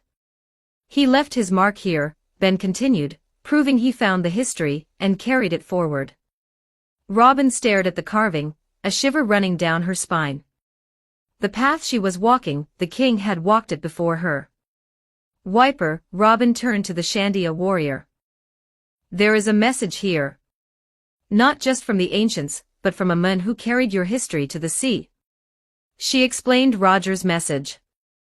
Wiper listened, his knuckles white as he gripped his bazooka. Tears streamed down his tattooed face, unashamed. Our ancestors. Wiper choked out. Their wish. It reached the seas. The promise is kept. He fell to his knees, bowing to the bell. The 400-year war, the burden of his ancestors, was all finally washed away. A deafening, vibrating noise shattered the solemn moment. Everyone jumped. What was that? Sanji yelled, covering his ears. They looked under the bell. Luffy, Usopp, Chopper, Masira, and Shoujo were standing directly inside the massive golden bell. Usopp had just swung a hammer and hit the rim. What? Usopp yelled, clutching his ears. I can't hear anything. My teeth are vibrating. It's so loud. Chopper screamed, vibrating like a blur. Shishishi. Do it again. Luffy laughed, though his eyes were spinning. Get out of there, you idiots. Nami roared. You'll go deaf. Ben sighed, pinching the bridge of his nose. All right, photo op. Everyone, get in front of the bell. Before Luffy decides to eat it. They gathered in front of the legendary golden bell. The Straw Hats, the Tsuruyama Alliance, the Shandians, the Scythians. Former enemies standing shoulder to shoulder. Say gold. Ben held up the camera. Meet. Luffy shouted. Gold. Nami shouted. History. Robin smiled. Romance. Cricket yelled. A moment frozen in time. The bell of Shandora, ringing silently in the background of a new era. A short flight away, on a separate cloud platform, stood Enel's personal shrine. If the belfry was a monument to history, this place was a monument to ego. It was a massive structure filled with dials, luxury furniture, and piles upon piles of loose gold. And sitting in the center of it all was a colossal, golden flying ship. The Ark Maxim. Gold. Nami screamed. This time, Ben didn't stop her. Gonfall, Wiper, Ben turned to the two leaders. We're going to liberate this treasury. You guys don't use gold as currency anyway, right? Verth is the only true treasure, Wiper grunted, eyeing the gold with disdain. Take the yellow metal. It brings nothing but trouble. Indeed, Gonfall nodded. The blue sea values it. Here, it is just soft stone. Take it as a reward for saving our home. You heard them. Nami yelled, diving into a pile of coins like a dolphin. Clean sweep, boys. Take everything that shines. As the looting began, a series of chaotic events unfolded simultaneously in the shrine. First, Luffy discovered a large fruit bowl on a pedestal. It was filled with perfectly sculpted, glistening apples. Apples. Luffy drooled. He picked up the largest, shiniest one and took a massive, jaw-unhinging bite. Crunch clang. Gaia. Luffy dropped to his knees, clutching his jaw, tears streaming down his face. Luffy. Chopper ran over in panic. Did you break a tooth? It. Luffy wheezed, holding up the apple, which now had a perfect set of teeth marks dented into the metal. It tastes terrible. Nami appeared instantly, snatched the golden apple, and whacked Luffy on the head with her baton. Don't eat the loot, you moron. That apple is worth 500,000 berries. Meanwhile, near the back of the room, Usopp had found Enel's massive golden throne. He looked left, looked right, and then climbed onto it, crossing his legs and resting his chin on his hand. Behold! Usopp declared to the empty corner of the room. I am the new god of Skypiea. God Usopp. All shall tremble before my 80,000 followers and my... Ahem. Usopp froze. He slowly turned his head. Nami was standing there, holding a ledger and a pen, a demonic aura flaring around her. Rental fee for the golden throne is 50,000 berries per minute, Nami smiled sweetly. You've been sitting for 30 seconds. Pay up. I was just testing the ergonomics. Usopp shrieked, jumping off the throne and scrubbing it with his sleeve. I'm cleaning it. Cleaning. Nearby, Sanji kicked over a pile of junk and found a tone dial labeled Do Not Touch. Sanji raised an eyebrow. Let's see what kind of doles this lightning freak had. He pressed the apex. A beat dropped. A heavy, aggressive beat that sounded like thunderclaps mixed with static electricity. Then, Enel's voice, auto-tuned with lightning, blasted through the shrine. "Look, I was gonna go easy on you, you Blue Sea plebs. But I'm a god, I'm a god, I'm a rap god. Zap zap, watch me flow, watch the lightning go. I'm beginning to feel like a lightning god, lightning god. All my priests from the upper yard nod, upper yard nod. Now who thinks their arms are long enough to slap box, slap box? They said I look like a rapper, so I zap like a rapper. Maxim is the ship, yeah, I'm taking a trip. Going to the moon, gonna see you all soon. Yeah." The crew stared at the dial in horrified silence. "My ears," Zoro muttered, clutching his swords. "They bleed." He actually recorded this. Nami looked disgusted. "He rhymes God with God. Twice. Turn it off." Usopp begged. "The cringe. It's too strong." Sanji calmly walked over to the dial, lifted his leg, and delivered a fiery kick that punted the recording device out of the shrine and into the stratosphere. "Garbage disposed of," Sanji said, lighting a cigarette. While the chaos subsided, Ben walked over to the Arc Maxim. It was huge. A marvel of dial technology and gold conduction. "Mini Mary, scan it," Ben ordered. "Scanning," Mary chirped. Propulsion system, jet dials enhanced by electrical conduction.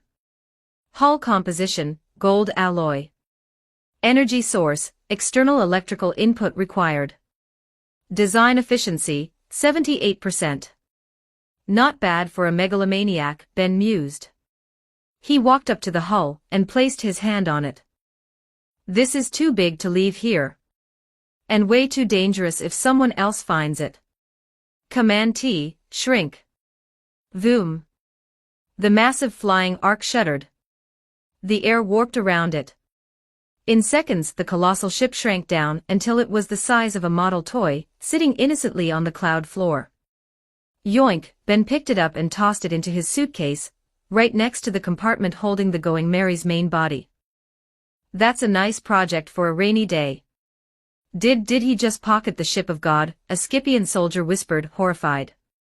"We are pirates," Zoro shrugged, walking by with a sack of gold. "We take stuff." With the bell rung, the history found, the gold looted, the cringe rap destroyed, and the villain's ship stolen, Ben looked out over the sea of clouds. Mission complete, Ben smiled. Chapter 94, Skypiea. 1,718 words. The descent from the giant jack was considerably less chaotic than the ascent, mostly because everyone except Zoro had gotten the hang of flying. With their bags full of gold and their heads full of history, the crew touched down on the familiar soil of Upper Yard. The war was over. The treasure was secured. The history was recorded. It was time to pack up. Ben set his suitcase down in a clearing near the shore of the White Sea. He flipped the latches open. Accio Mary. A small, toy-sized ship floated out of the case. It looked like a pristine model, perfect in every detail. Ben set it gently on the milky white water. Command T, enlarge. Voom. Space warped around the little ship. In a blink, the toy expanded, regaining its full, majestic size. The Going Mary bobbed gently on the cloud waves, its sheep figurehead looking as cheerful as ever. Home sweet home. Nami sighed, hugging the railing as she boarded. She immediately ran to the storage room to secure her newfound fortune. "All right," Ben announced, stretching his arms. "I've got some work to do. Don't disturb me." "What is it?" Usopp asked, leaning in with gleaming eyes. "A lightning cannon? A weather machine?" "Secret," Ben winked. "You'll see when it's ready. Don't disturb me unless the sky falls." Again. Ben retreated into his workshop, the Do Not Disturb sign flipping onto the door. Inside, the hum of machinery and the glow of arc reactor blueprints filled the room, but what exactly he was building remained a mystery for another day. While Ben tinkered, the rest of the crew turned Upper Yard into a party zone one last time. Conies and her father, Pagaya, arrived from Angel Island on their waiver, bringing fresh sky fruit, and news that the Scipian police force, the White Berets, was officially disbanding to form a joint peacekeeping unit with the Shandia Guards. It is truly a miracle, Pagaya said, adjusting his glasses. To think that we would see Shandians and Scipians sharing a meal in my lifetime. It's not a miracle, old man, Sanji said, placing a massive platter of pasta on the table. It's just what happens when you have a good meal together. And when you beat up the bad god. Luffy added with his mouth full. The night was filled with laughter, music, and the warmth of a bonfire. Even the wolves of the cloud forest came to the edge of the light, yipping playfully at Chopper. The next morning, the sun rose on a changed world. The straw hats were packed and ready. But before they left, Ben had one final piece of business. He stood at the edge of the upper yard, facing a gathered crowd of Wiper, Gonfall, the Shandia chiefs, and the Scipian elders. You guys have a problem, Ben stated bluntly. We have many, Wiper admitted. But Enel is gone. No, I mean space, Ben pointed at the jungle. Upper Yard is big, but now you have two populations trying to live on it. Verth is sacred to you. You fought over it because there wasn't enough of it. Gonfall nodded solemnly. It is true. The soil is our most precious resource. Sharing it will be a challenge. Well, Ben reached into his pocket and pulled out a small, compressed cube of dirt from the ground. Problem solved. He tossed the cube onto a dense patch of island cloud about 100 meters offshore. Command T, enlarge. Rumble. The air cracked. The small cube didn't just grow, it exploded outwards. Soil, rock, and earth expanded exponentially. A mass of land the size of a small town erupted from nothingness, settling heavily onto the cloud foundation. In under a minute, a brand new island of Verth sat next to Upper Yard. The Scipians and Shandians dropped their jaws. Some fell to their knees. To them, Verth was holy. Creating it was beyond divine. A gift, Ben dusted off his hands. For the gold. And for putting up with my captain. Wiper stared at the new land, his eyes wide with shock. He walked slowly toward the edge of the cloud, stepping onto the fresh soil Ben had just created. He knelt down, digging his rough, calloused hands into the dirt. He lifted a handful, letting the rich, dark earth crumble through his fingers. It was real. It was Verth. To create Verth from nothing. Wiper looked up at Ben, a deep, newfound respect in his gaze. You are a terrifying man, Blue Sea Dweller. Thank you. The war truly has no reason to exist now. Just use it well, Ben shrugged. Build houses, farm it, whatever. Just don't fight over this one, all right? We won't, Gonfall promised, placing a hand on Wiper's shoulder. We have learned our lesson. Ben turned to the Suriyama Alliance. Mont Blanc Cricket was standing by the railing of the Mary, looking at the sky one last time. Masira and Shoju were crying rivers of tears, hugging Chopper. It's time, old man, Ben said. Yeah, Cricket took a deep breath, lighting a cigarette. I need to get back. The boys back on Jaya will be wondering if we died. I can take you back, Ben said. Instant transmission. But before you go. Ben tossed a bag to Cricket. Inside were several breath dials and a rare jet dial salvaged from the Arc Maxim. What's this? Cricket asked. Engine parts, Ben grinned. For your ship. If you rig these up right, you won't need the knock-up stream to come visit. You can fly back up here whenever you want to see Nola. Cricket stared at the dials. He looked at the sky, then at Ben. A grin, wide and free, broke across his face. You really think of everything, don't you, kid? I try, Ben smirked.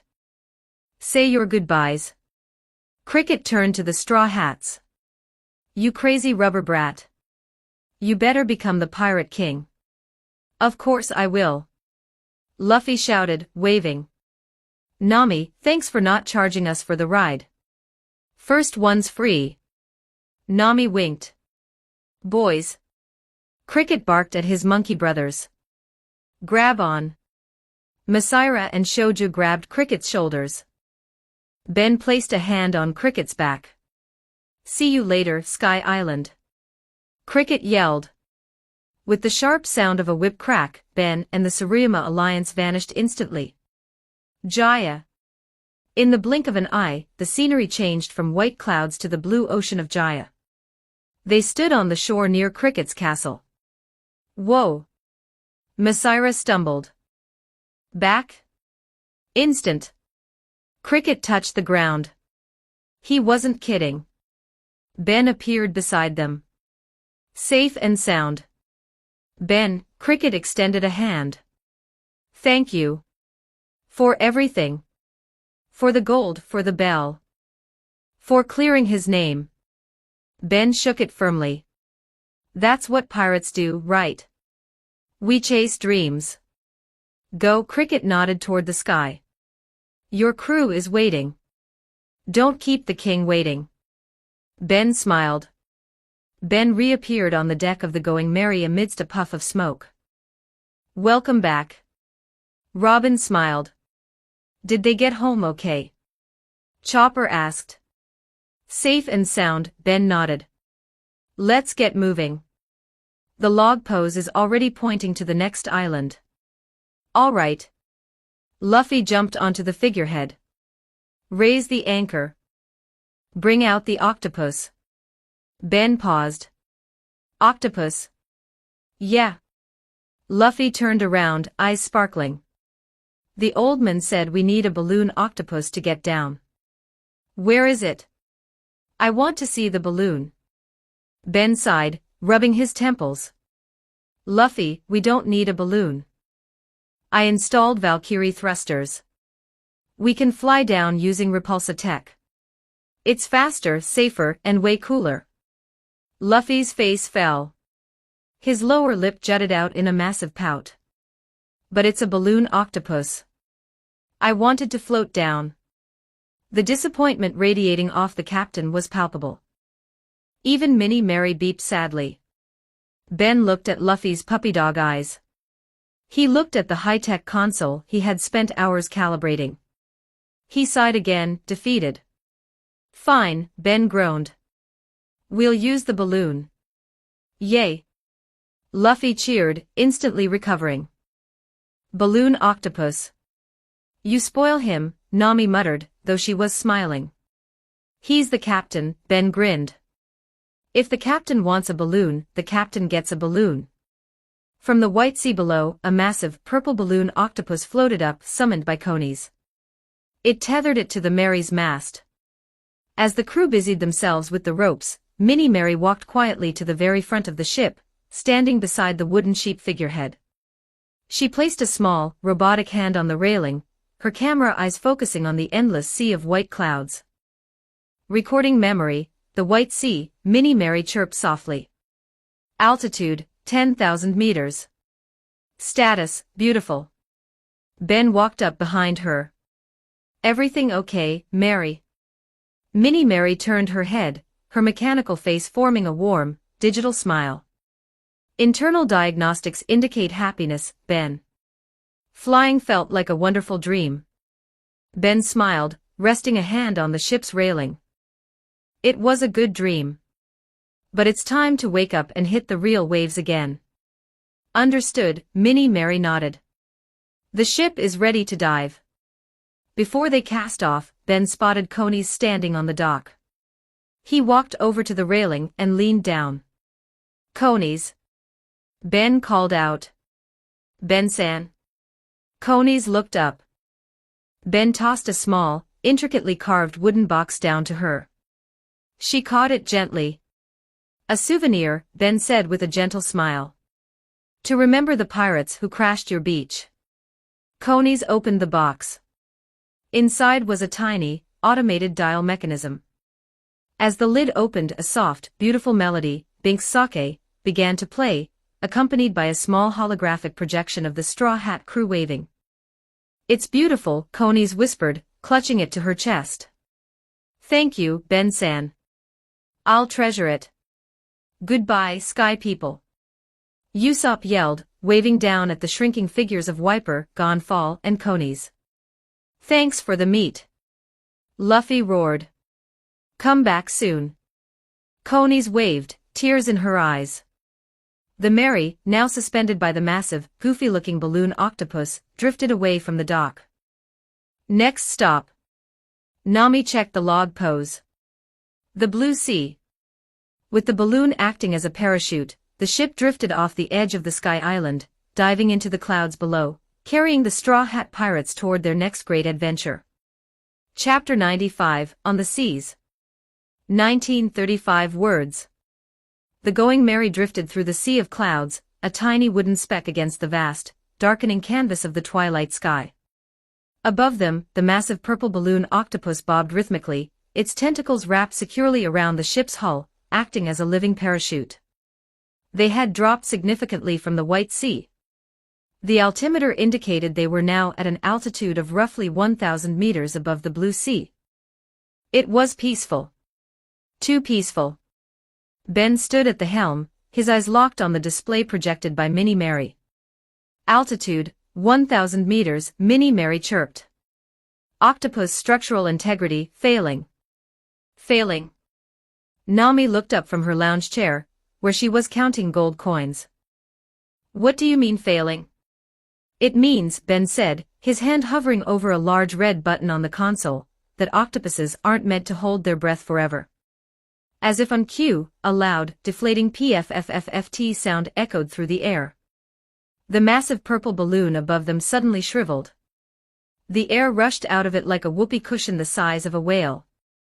The tension on the ropes vanished. The Mary dropped like a stone. Gaia! Usopp and Chopper screamed, clutching the railing as their stomachs floated up into their throats. We're falling. The balloon shrank. Luffy laughed, holding onto his hat. It's tiny now. The ship plummeted, the wind roaring past the sails. Below them, heavy clouds obscured the view of the ocean surface. Ben. Nami shrieked. Do something. Relax, Ben said calmly. Mary, now. Engaging Valkyrie thrusters, the ship's AI responded coolly. Throw 'em. Beneath the hull, blue repulsor light flared to life. The modified jet dials and Stark Tech stabilizers kicked in with a deep, resonant hum. The freefall arrested instantly, replaced by a smooth, controlled hover. The ship stabilized, floating gently in the air, as if held by an invisible giant hand. We'll hold position here for the night, Ben announced, checking the radar. We don't know what's directly underneath us. Could be an open ocean or a marine base. I'd rather not drop into an admiral's lap in the middle of the night. Camping in the sky. Luffy cheered. Dinner. After a quick dinner, Ben gathered a specific group of people. Luffy, Zoro, Sanji, Usopp, Chopper, Dory, and Broggy. Ben listed them off. Meet me in the storage room below deck. The one next to the pantry. The group crowded into the hallway and followed Ben into the room. Usually reserved for bulk storage, the crates were gone. In the center stood a strange, metallic structure, a small white dome with a golden door, humming with a low, magical frequency. What is this? Zoro asked. This, Ben patted the dome, is the hyperbolic time chamber. Or at least, my version of it. Time chamber. Chopper tilted his head. I built this using a combination of magic and mechanics, Ben explained. Inside this dome is a pocket dimension. The time flow is different. 10 minutes outside equals 1 full day inside. We have roughly 8 hours before sunrise. That means we can get about 48 days worth of training done tonight. 48 days. Usopp's eyes popped out. In one night. Exactly, Ben nodded. We're entering the Grand Line's most dangerous waters soon. We need to get stronger. Get inside. Luffy walked right into the white light. The others followed through the magical doorway. The white void. Stepping through the door was like stepping onto another planet. The wooden floor of the Mary vanished. They stood on a white, tiled floor that seemed to stretch out into infinity. Above them was an endless white sky. The air was thin, the gravity slightly heavier than normal. Ben walked a few paces away and set down his silver suitcase. He clicked the latches open. Now Ben turned to the crew. "We need to talk about hockey." He looked at Zoro and Sanji. Luffy has already awakened armament hockey during his fight with Crocodile. Zoro and Sanji nodded, their expressions serious. They remembered the fight well. "But you two," Ben pointed at them. "You haven't cracked it yet. If we run into another Logia or a Vice Admiral, you're at a disadvantage. Your goal here is to master armament hockey." Ben reached into the suitcase and pulled out a small, glass cube containing a tiny, angry Enel. He released him. "You." Enel pointed a finger at Ben. "Insolent blue sea monkeys. How dare you imprison God? I will turn you all to ash. I am the almighty Dash." Ben waved his hand casually. "Silencio." Enel's mouth vanished. Literally. The skin smoothed over where his lips should have been. MMMMPH. Enel grabbed his face, eyes widening in horror. "Quiet," Ben said coldly. "You're not a god here, Enel. You're a training dummy." Ben turned back to the crew. "Armament hockey allows you to touch the substantial body of a Logia user. Without it, you can't hit smoke, fire or lightning." He pointed at Zoro and Sanji. "You too," Ben said. "You're strong. But if you fought an admiral right now, you'd die. Your task in this chamber is to unlock armament hockey." "And how do we do that?" Zoro asked, grinning as he tied his bandana. "By hitting him," Ben pointed at Enel. "Enel is made of lightning. Physical attacks pass right through him. If your sword or your kick makes contact with his actual body, that means you're using hockey." Ben walked over to Enel. He leaned in close, whispering so only the god could hear. "Here's the deal, Sparky. I'm going to remove your sea stone cuffs. You will fight the swordsman and the cook. If you can beat them so bad they say I quit, I'll let you go. But if you kill them, I will turn you into a glorified AA battery for my toaster. Do we understand each other?" Enel glared at Ben with hate, but he nodded. He looked at Zoro and Sanji. His eyes narrowed. "These two, they don't have the rubber boy's immunity. I can hurt them." "Good." Ben waved his hand, and Enel's mouth reappeared. "I will enjoy frying your friends," Enel hissed, electricity crackling around his shoulders. "Don't hold back," Zoro drew his swords, a demonic aura flaring up. "I've been wanting to cut a god." "I'll mince you," Sanji lit his leg on fire, diable jam. "Let's see how lightning tastes." Ben tossed 2 sashes to Zoro and Sanji. These contain vials of restorative fluid. If he shocks your heart to a stop or fries your nerves, drink one. It'll fix you up instantly so you can get back to fighting. No dying allowed. Heh, Zoro caught the sash. "Won't need it." The observation class. Ben turned to Usopp and Chopper, who were watching Enel charge up. "You two aren't fighting Enel," Ben said. They both sighed in relief. Yet. Usopp squeaked. "Your task is observation hockey," Ben said. "You need to learn to sense intent. To see attacks before they happen." "Dory?" "Geba Bababa." Dory stepped forward, hefting his massive shield and sword. "I shall be their instructor." "Dory has centuries of combat experience," Ben said. "He will attack you. You will dodge. You will be blindfolded." "Blindfolded?" Chopper screamed. "Don't worry," Dory laughed. I will use mostly flat sides of the blade. Gebabababa. Go with him, Ben ordered. Don't come back until you can dodge a swing you can't see. Usopp and Chopper wept openly as they followed the giant into the distance. The heavyweights. Finally, Ben turned to Luffy. Luffy. Yeah. Luffy stepped forward. I already know the black armor stuff. I beat Crocodile and Enel with it. I know, Ben nodded. But you rely too much on your fruit. Ben snapped two heavy, dark metal bracelets onto Luffy's wrists. Luffy instantly sagged, his knees buckling. Weak. Seastone alloy, Ben explained. It won't paralyze you completely, but it shuts off your devil fruit. You are now just a normal human, Luffy. Eh? Luffy tried to stretch his cheek. It didn't move. I'm not rubber. No, Ben said. You need to learn to generate power without momentum and elasticity. You need to build resistance. Ben turned to Broggy. Command magic T enlarge. Voom. Broggy expanded, growing back to his original, titanic giant size. He towered over the group like a building. Gababababa. Broggy roared, shaking the white void. It feels good to be big again. Come, little captain. Let us see your spirit without your rubber tricks. I'll beat you.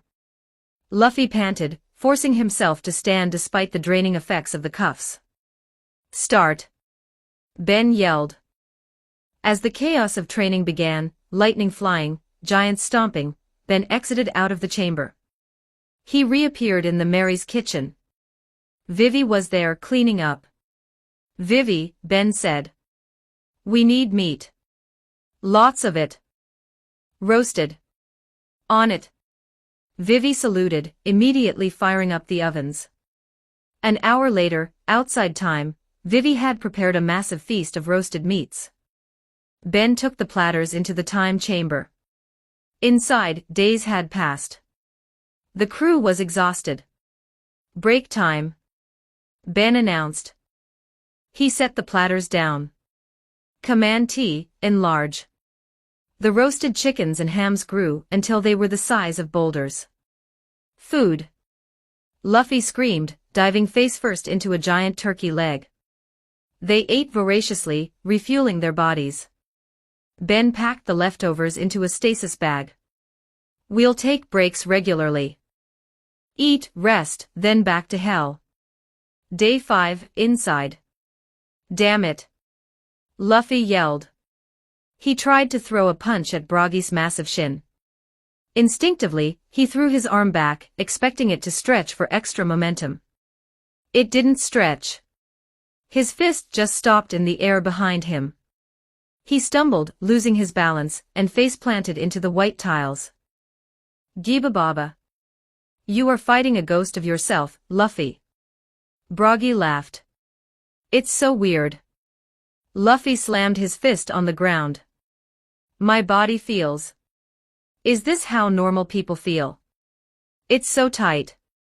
Get used to it, Ben called out from his workbench. Find the power in your hips, not your rubber. Luffy gritted his teeth. He stood up, sweat pouring down his face. No stretching. Hitting. Day 48. The door to the storage room opened. 7 figures stumbled out into the hallway of the Going Merry. They looked ragged, their clothes torn, their eyes wild. But they radiated a power that felt denser, sharper. It had been 8 hours for the world. It had been nearly 2 months for them. Ben stood there, holding a fresh pot of coffee. Morning, Ben smiled. How was the camping trip? Zoro sheathed his sword, a dark, satisfied smirk on his face. Lightning is cuttable. Sanji lit a cigarette, his hands steady despite the burns on his suit. I need to cook something. I'm starving. Luffy groaned, lifting his arm. Ben unlocked the bracelets. Luffy's body snapped back to its rubbery glory. He bounced off the walls, energy exploding out of him. I feel so light. I can fly. Good, Ben nodded. Because we're landing. He looked into the time chamber. Enel was curled up in the fetal position in the corner, traumatized. Minnie Mary put him back in the box. Aye, sir. Ben walked to the deck. The sun was rising, casting a golden glow over the water below. They had drifted far during the night. The ominous shadow of the G8 base was nowhere to be seen. Instead, an endless blue ocean stretched out in all directions. Open seas, Nami breathed in the salty air. We made it. All right, crew, Ben smiled. Set sail. The Grand Line isn't done with us yet. Chapter 96, On the Seas. 2,648 words. The Virtual Laboratory. The world inside the simulation pod was a stark contrast to the wooden warmth of the Going Merry. Here, the laws of physics were merely suggestions, and the environment was a pristine, endless white void filled with floating holographic screens, cascading streams of blue data, and complex molecular models that spun in midair. Time moved differently here. While the ship sailed lazily across the Grand Line, inside this digital construct, Ben and Chopper had been working for what felt like weeks. Stabilizing the lineage factor. Chopper muttered, his hooves flying across a holographic keyboard that Ben had designed specifically for reindeer anatomy. He adjusted his glasses, his brow furrowed in intense concentration. The bioetheric binding is holding this time. We passed the 98th percentile, the same point where the matrix collapsed on us last week. Ben stood in the center of a swirling vortex of equations. He was utilizing the full processing power of his Tony Stark template, combined with the biological understanding of Momo Yaoyorozu, and the magical alchemy of Dumbledore. We were so close, Ben muttered, his eyes darting across the data streams. But we were missing the catalyst. We tried to treat the devil as just a chemical reaction. But it's not. It's a will. We need to create a vessel that can hold a will without shattering. A vessel. Chopper paused. He looked at the molecular model of the Hito no Mi, the human fruit. It was the fruit he had eaten, the fruit that gave him his humanity. Ben. Chopper realized something. The spiral energy. We're trying to force the spiral inwards like a standard fruit. But the human fruit, humanity expands. We need to reverse the polarity of the binding agent. That was our mistake before. Ben's eyes widened. He grabbed a virtual stylus and slashed through the equation, rewriting the binding parameters in real time. Reverse polarity. Ben muttered. Of course. Humanity isn't contained, it's expressed. Chopper, you genius raccoon dog. I am a reindeer. Chopper shouted instinctively, but he was grinning. Ben initiated the simulation. The virtual model of the fruit began to coalesce. The chaotic energy that usually caused their experiments to explode suddenly harmonized. The spirals locked into place. The data turned green. Synthesis complete. Stability, 100%. The silence in the virtual lab was deafening. Ben looked at Chopper. Chopper looked at Ben. We did it. Chopper whispered. We did it, Ben confirmed. A massive grin broke across his face. He swooped down, grabbed Chopper under the arms, and spun him around in the air. We did it, Doctor. We cracked the code. Artificial devil fruits are a go. Wah. I'm dizzy. But yay. Chopper cheered, throwing his hooves up. We're scientists. Super scientists. Ben set Chopper down, both of them laughing. It was a monumental achievement. They hadn't copied anyone. They had built this from the ground up. All right, Ben took a deep breath, calming down. Let's bring it into the real world. Mary? The voice of the ship's AI echoed in the virtual space. Ready for synthesis, Ben. The bioprinter is primed. Execute protocol, Adam, Ben commanded. Print the fruit. Acknowledged. Exiting virtual dive. The real world. The hiss of the pod doors opening sounded like a victory trumpet. Ben and Chopper stepped out of the white, egg-shaped machines in the laboratory room of the Mary. They stumbled slightly, the transition from virtual time to real time always messed with the inner ear, but their eyes were glued to the glass container in the corner of the room. Inside the reinforced cylinder, a robotic arm was weaving biological matter together, layer by layer. It looked like 3D printing, but with organic sludge that glowed with a faint, eerie light. It's happening, Chopper pressed his nose against the glass, fogging it up. They watched in silence for 30 minutes. Slowly, the sludge took form. It hardened, changed color, and developed the signature swirling patterns of a devil fruit. The process finished. The glass container depressurized and lifted open. Sitting on the pedestal was a mushroom-shaped fruit. It was pink and white, with patterns that looked like tiny, smiling faces if you squinted hard enough. Ben reached out and picked it up. It felt heavy. Scan, Ben muttered mentally, trying to put it into his system inventory. System alert, item rejected. Reason, anomaly detected. Item does not match database registry for Hito no Mi. Item is designated as artificial variant, type 01. Cannot store in template inventory. Humph, Ben smirked. Even the system is confused. Good. He handed the fruit to Chopper. Here, doctor. You're the expert. Does this look right? Chopper held the fruit reverently. He sniffed it. He tapped it. He examined the stem. It smells exactly like the one I ate, Chopper said, his eyes wide. It's the Hito no Mi. No doubt about it. We actually cloned a devil fruit. He looked up at Ben. Who's going to eat it? We can't just give it to anyone. If a human eats it, well, they just become a human who can't swim, right? That's useless. True, Ben nodded, leaning against the workbench. For a human, it's the worst fruit imaginable. They'd just lose their ability to swim and gain enlightenment, maybe.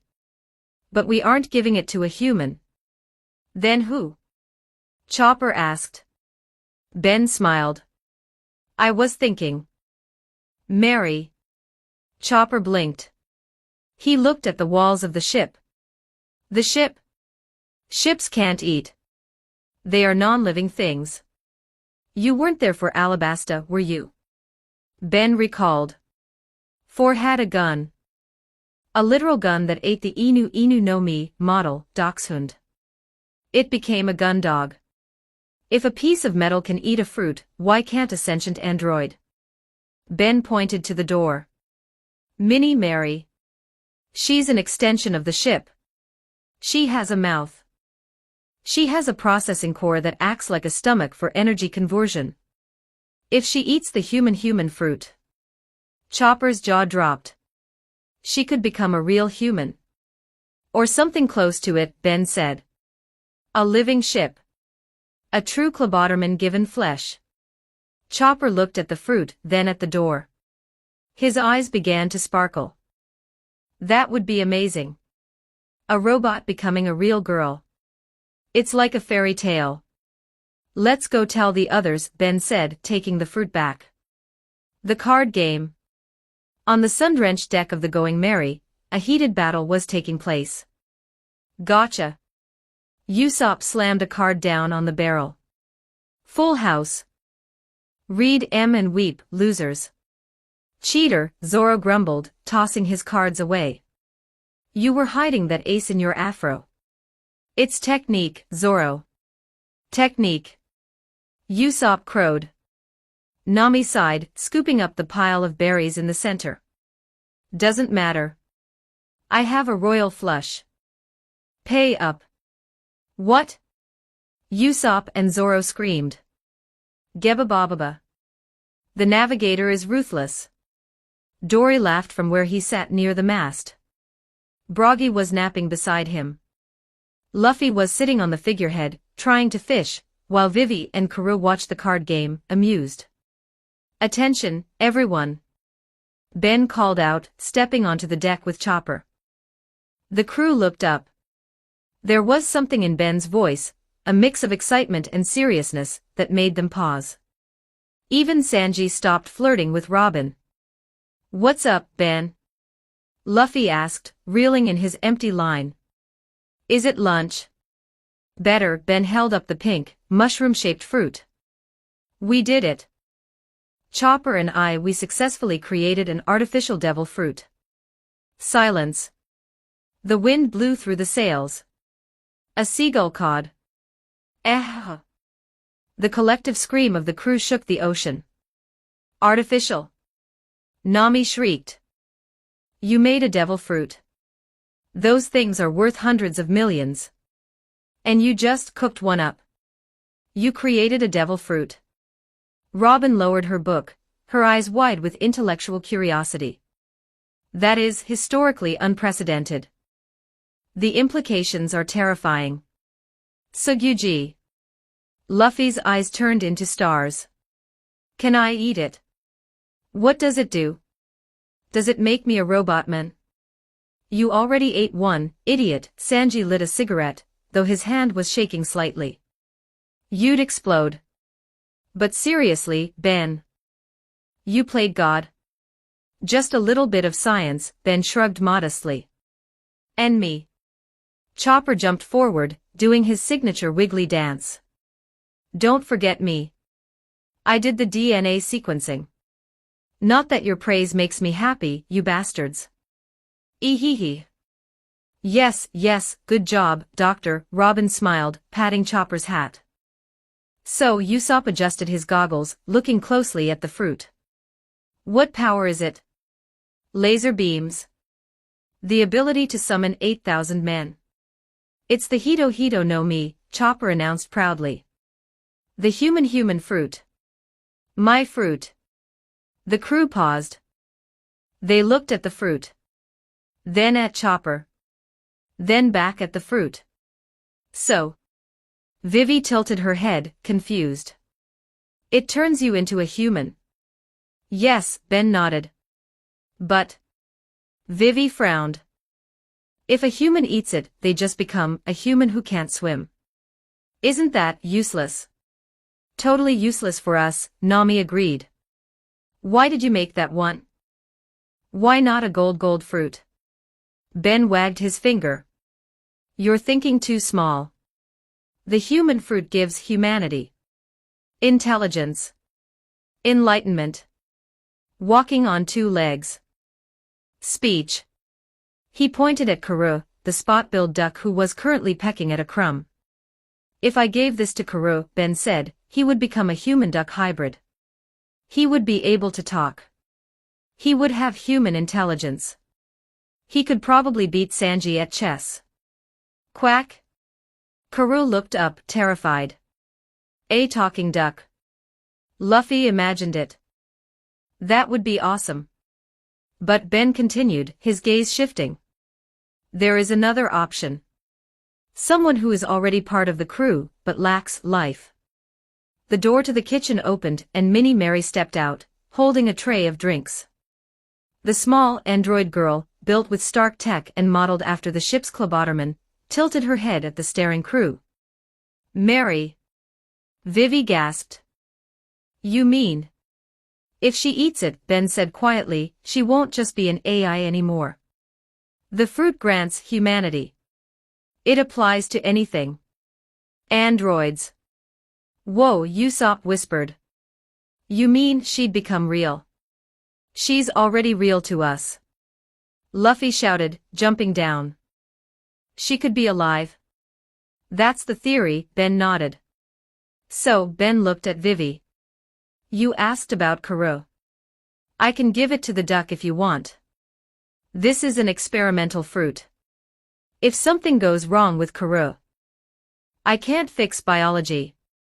But Minnie Mary, she's a machine. She's a part of the original ship. If the fruit reacts badly, I can rebuild her body. It's safer." Vivi looked at Kuru, who was shaking his head frantically, hiding behind Zoro. I think Kuru prefers being a duck, Vivi giggled. Give it to Mary. She deserves it. Agreed, Zoro said. The ship has saved us enough times. Let's see what happens.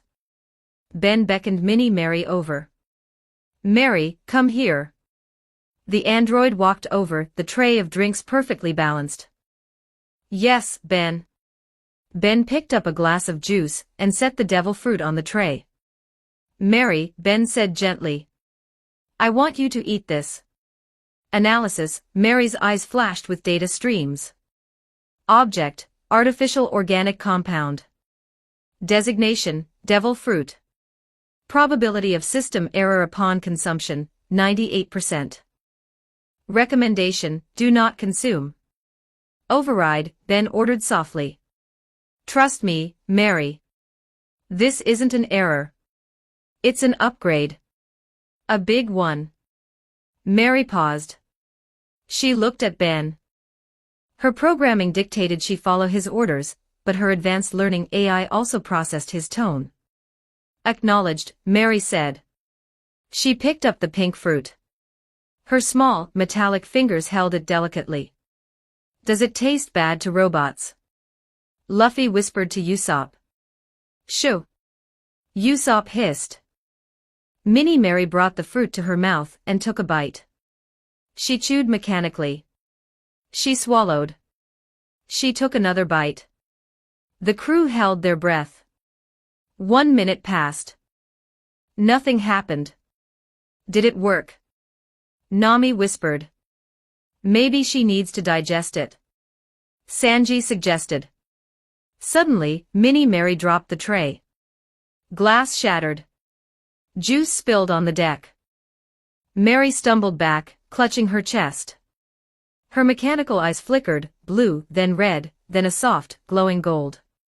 System. Alert. Mary's voice glitched. It sounded less like a recording and more like internal. Temperature fluctuating. Mary. Chopper ran forward, pulling out his stethoscope. Is she okay? Wait, Ben held up a hand. Let it happen. Steam began to rise from Mini Mary's joints. Her skin, which was a high-grade synthetic polymer, began to change. It flushed. The cold, pale whiteness of the android shell softened, turning a warm, rosy peach. Her hair, usually stiff synthetic fibers, seemed to gain volume and shine, flowing in the wind. Mary fell to her knees, her hands gripping the fabric of her dress. She gasped, a real, sharp intake of air. Ha! She looked at her hands. She flexed her fingers. They didn't make the whirring servo sound anymore.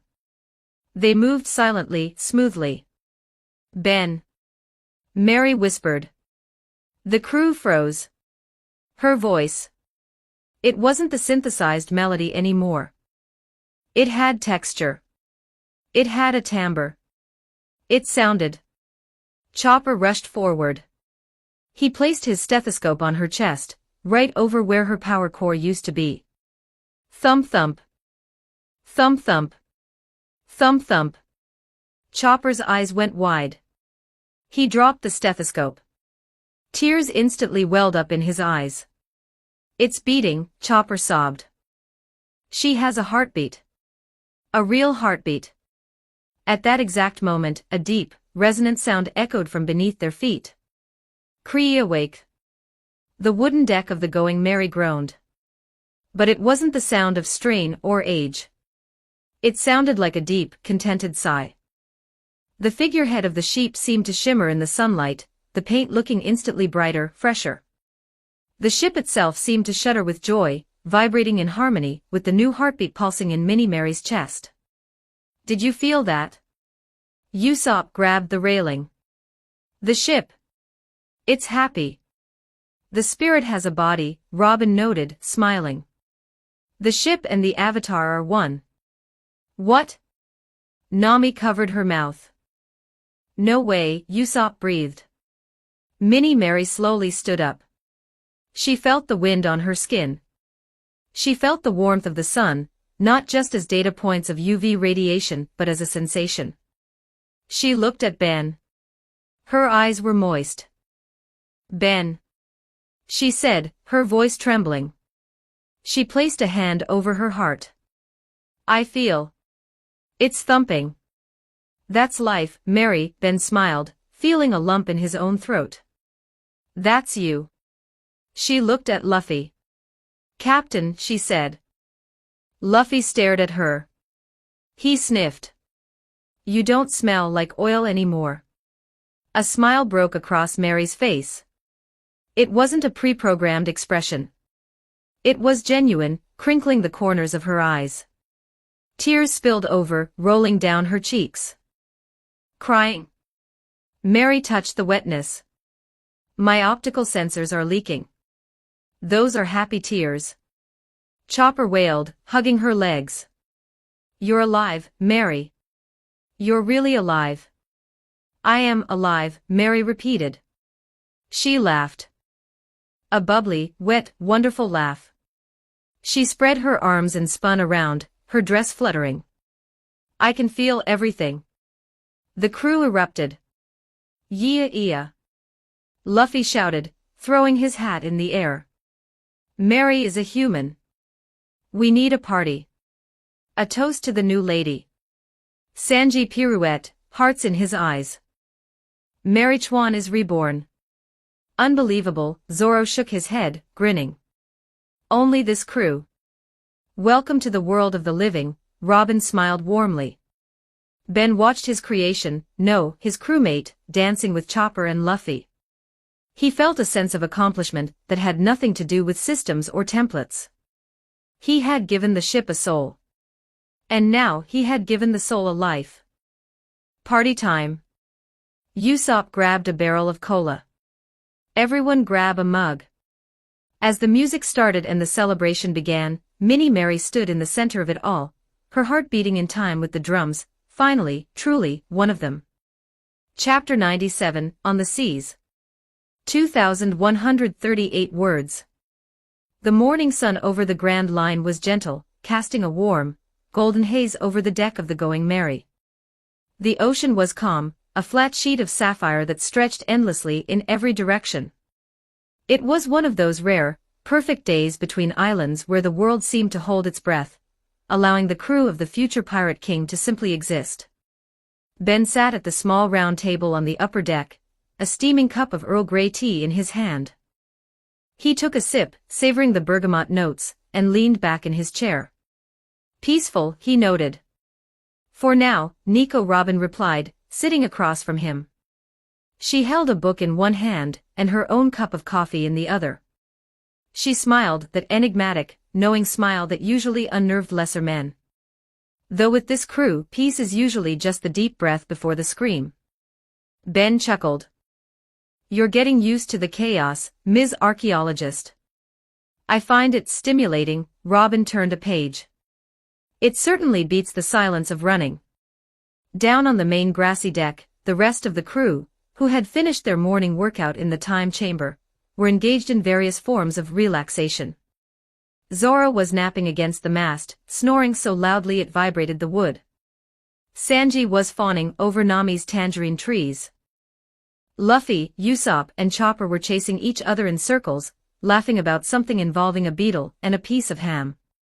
It was a good life. Robin lowered her book, her blue eyes fixing on Ben. Her gaze was intense, dissecting him, as if he were an ancient ruin filled with secrets. Ben, she started, her voice dropping to a conversational murmur that cut through the background noise. I have a question. Shoot, Ben said, putting his cup down. You said you can peer into the past and future events, Robin said calmly. It goes beyond human understanding. She leaned forward slightly. How far can you see, Ben? Into the future. And how far into the past? Ben paused. It was a dangerous question. He couldn't exactly tell her, I read your life story in a manga back in my previous world. That tended to break people's brains.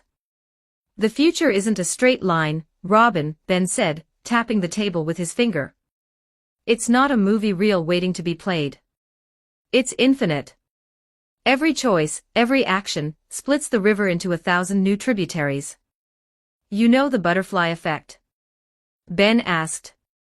Robin nodded. The theory that a small change in a complex system can have large effects elsewhere. A butterfly flapping its wings in the south blue causing a typhoon in the north blue. Exactly, Ben said. The past, that's fixed. It's stone. We can read it, learn from it, uncover it. But the future? It's fluid. I don't see the future, Robin. I see possibilities. I see paths. I know what could happen if things stay on their current course. But the moment we act, the moment Luffy punches someone he wasn't supposed to, or we save a kingdom that was destined to fall, the path changes. So you navigate probabilities, Robin mused. Like a navigator reads the weather. Something like that, Ben agreed. I know the destination. I know the storms in the way. But how we sail through them? That's up to us. Robin studied him for a long moment. And what glimpses do you see for us? For this crew? Ben smirked. He leaned back, lacing his fingers behind his head. He decided to have a little fun. Well, Ben said, putting on a mystical voice. I see great battles. I see an island of fishmen. I see a land of samurai. I see the world turning upside down. He paused, locking eyes with her. His grin turned teasing. And, Ben added casually, in one very specific, very likely future. I see you and me. Sitting like this, and we have a very cute baby girl joining us. Robin froze. Her eyes, usually so calm and composed, went wide. Her cup stopped halfway to her mouth. A rare flush of pink dusted her cheeks. She blinked once, twice, processing the sudden shift from metaphysical philosophy to baby? Robin stammered, her voice losing its usual cool control. Very cute, Ben emphasized, nodding solemnly. She has your eyes. Robin opened her mouth to respond, completely flustered, when a sudden weight slammed into Ben's back. Papa. Small, wet arms wrapped around Ben's neck. A scent of strawberry shampoo and warm towels filled his nose. Comb my hair. Minnie Mary demanded, climbing up Ben's back like a little monkey. Nami-sis gave me a bath. But now my hair is all knotty. Papa, fix it please. Ben laughed, reaching back to scoop the small android girl up. He swung her around and placed her on his lap. Minnie Mary was wearing a new, frilly yellow sundress that Ben had created for her using his Momo Yayorozu creation template. Her hair, now soft and real thanks to the human fruit, was indeed a wet, tangled mess. Ben looked at the shocked Robin, then at the childlike android on his lap. He gestured to Mary. See? Ben grinned shamelessly. The future I predicted has already come true. Cute baby girl, right here. Robin stared at them. She looked at Ben's teasing grin, then at Minnie Mary, who was happily swinging her legs and waiting for her hair to be groomed. The flush on Robin's cheeks deepened, but her shock melted into a small, amused smile. She shook her head, picking up her tea again. You represent a dangerous variable, Magician-san, Robin chuckled softly. Smooth save. I try, Ben winked. He summoned a fine-toothed comb from his inventory, and began to gently detangle Mary's hair. Did you like the bath, Mary? It was super wet. Mary reported happily, splashing her legs a bit. The water was nice and warm. And Nami-sis used the super bubbly soap. She said I owe her money now, but she was laughing, so maybe it's free. Or maybe not. Nami-sis is scary with money. Definitely scary, Ben advised. Hide your allowance. Okay. I'll put it in my secret tummy compartment. As Ben worked through the knots, enjoying the domestic quiet, the sound of thundering footsteps approached. Ben. Ben. Ben, Luffy, Usopp, and Chopper skidded to a halt in front of the table. Their eyes were shining with a desperate, burning intensity that usually meant they wanted food or robots. What? Ben asked, not stopping his combing. The suits. Luffy shouted, slamming his hands on the table. You promised. We're on the open sea. Can we fly now? Please? Yeah, Ben.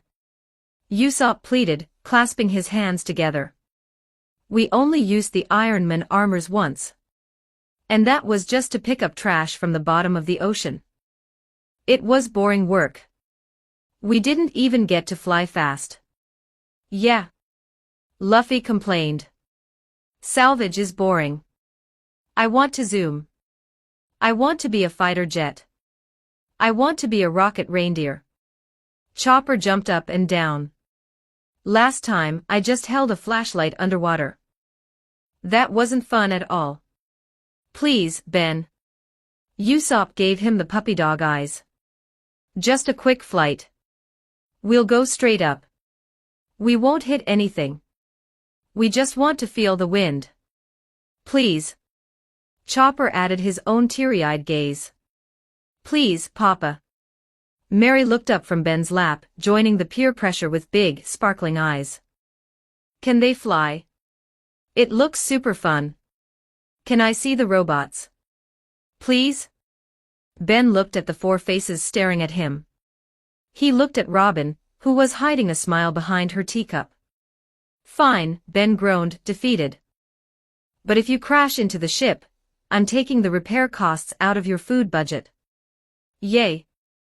The trio cheered. Ben tapped Mary on the shoulder. All right, Mary. Can you open the toy box for them? Mary giggled. Opening the toy box. Hiss clank. On the main deck, 3 concealed hatches flipped open. Steam vented out as 3 metallic platforms rose up. Standing on them were 3 sleek, humanoid suits of armor, scaled down and customized. Luffy's suit was red and gold, classic, slightly bulkier to accommodate his fighting style. Usopp's suit was olive green and silver, featuring extra targeting sensors and a sniper configuration. Chopper's suit was blue and pink, customized to fit his heavy point form. Soyujigi! Luffy screamed, drooling. Iron Pirate. Docking. Usopp yelled. The 3 of them ran to the platforms. The armors opened up, the front plates splitting apart to allow entry. They stepped in. The suits closed around them, sealing with a satisfying mechanical lock. The eyes of the helmets glowed white. The arc reactors in the chest pieces hummed to life. System online, Mary announced from the suit speakers. I feel powerful. Luffy's amplified voice boomed. He flexed his metal fingers. Finally. Usopp yelled. No dragging rusty metal. Just pure speed. Mecha. Chopper cheered. Mary, Ben called out. You have remote override. If their heart rates spike or they approach a thundercloud, bring them home. Take them wherever they want, but safety first. Okay, Papa. Mary chirped. Go have fun, big brothers. Foom. Repulsors fired. But instead of a coordinated launch, it was pure chaos. I'm gonna go that way. Luffy shouted, blasting off at a hard 45-degree angle toward the east, spinning wildly. My stabilizers. Usopp screamed as he shot backwards, doing backflips toward the west. I'm going sideways. Chopper zoomed north, flailing his metal arms.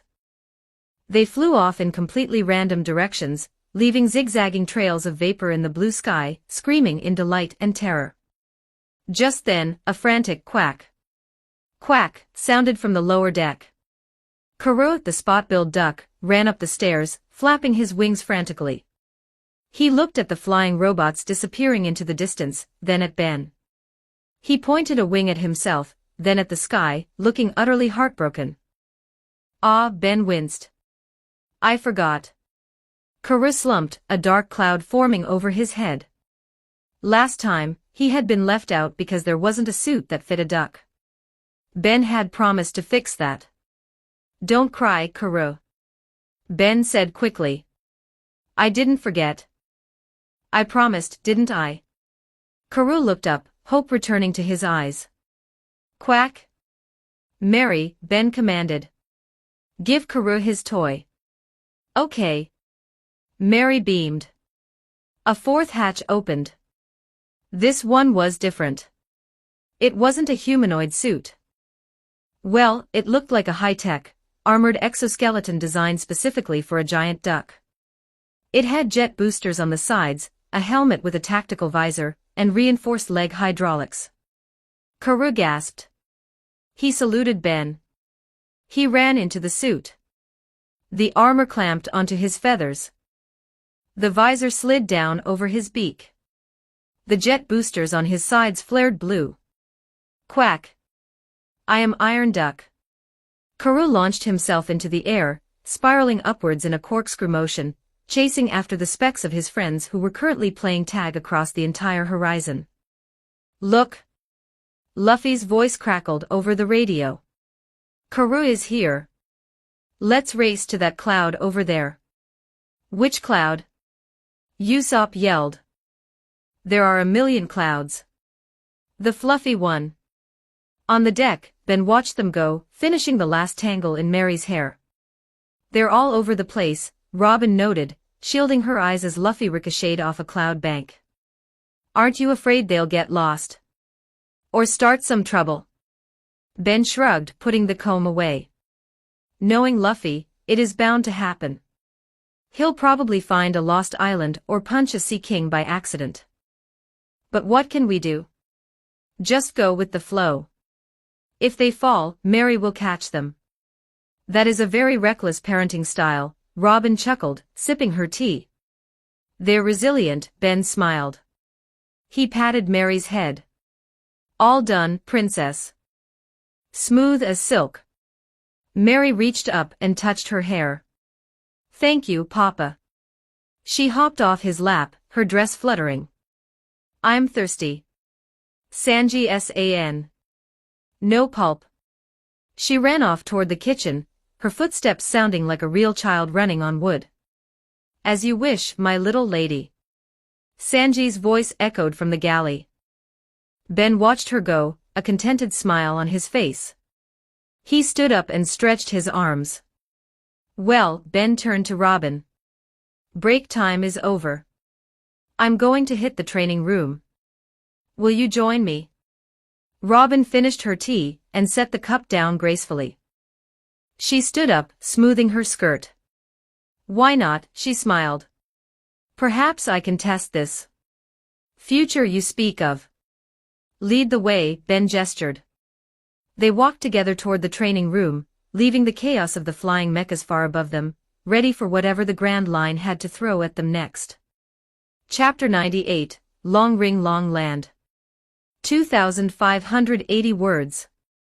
The Grand Line is a place where common sense goes to die.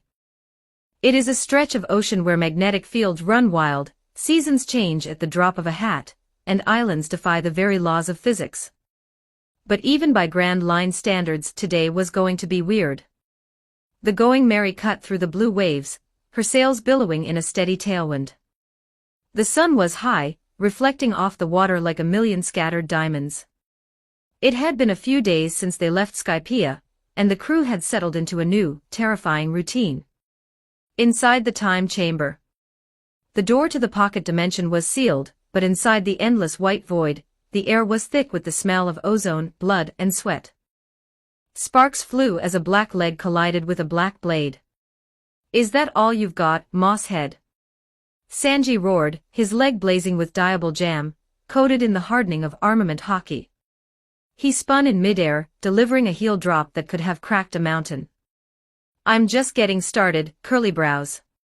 Zoro grinned savagely, his three swords coated in a similar obsidian sheen. He didn't dodge. He swung Wado Ichimonji up to meet the kick. The impact created a shockwave that rippled across the white tiles. Bones creaked. Skin burned. They weren't holding back. They were fighting to maim. Because they knew the magician could fix them. If I break your ribs, Sanji grunted, pushing against the blade, Ben will just wave his wand and fix it. So I don't have to pull my punches. Exactly. Zoro laughed, a manic glint in his eye. Santoryu. Onigiri. A few hundred meters away, the earth shook. Luffy was flying backward, tumbling across the ground. He skidded to a halt, bruised and battered.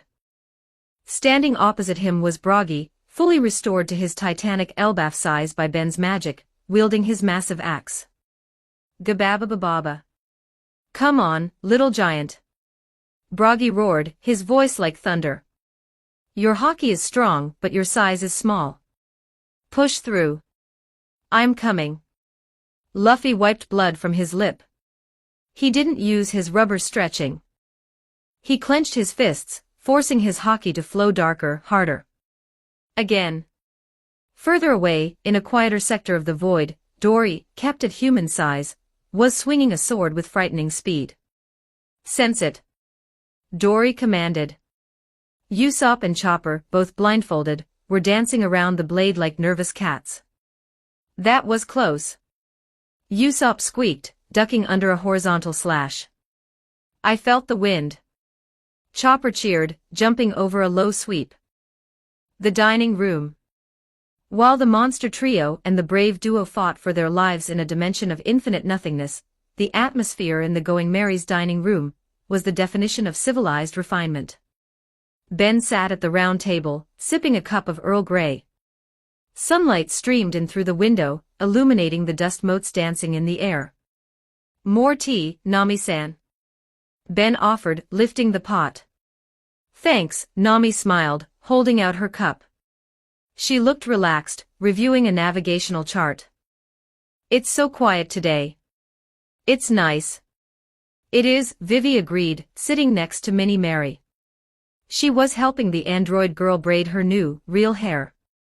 Although, isn't it a little too quiet? Where are the boys? Training, Ben said casually, pouring the tea.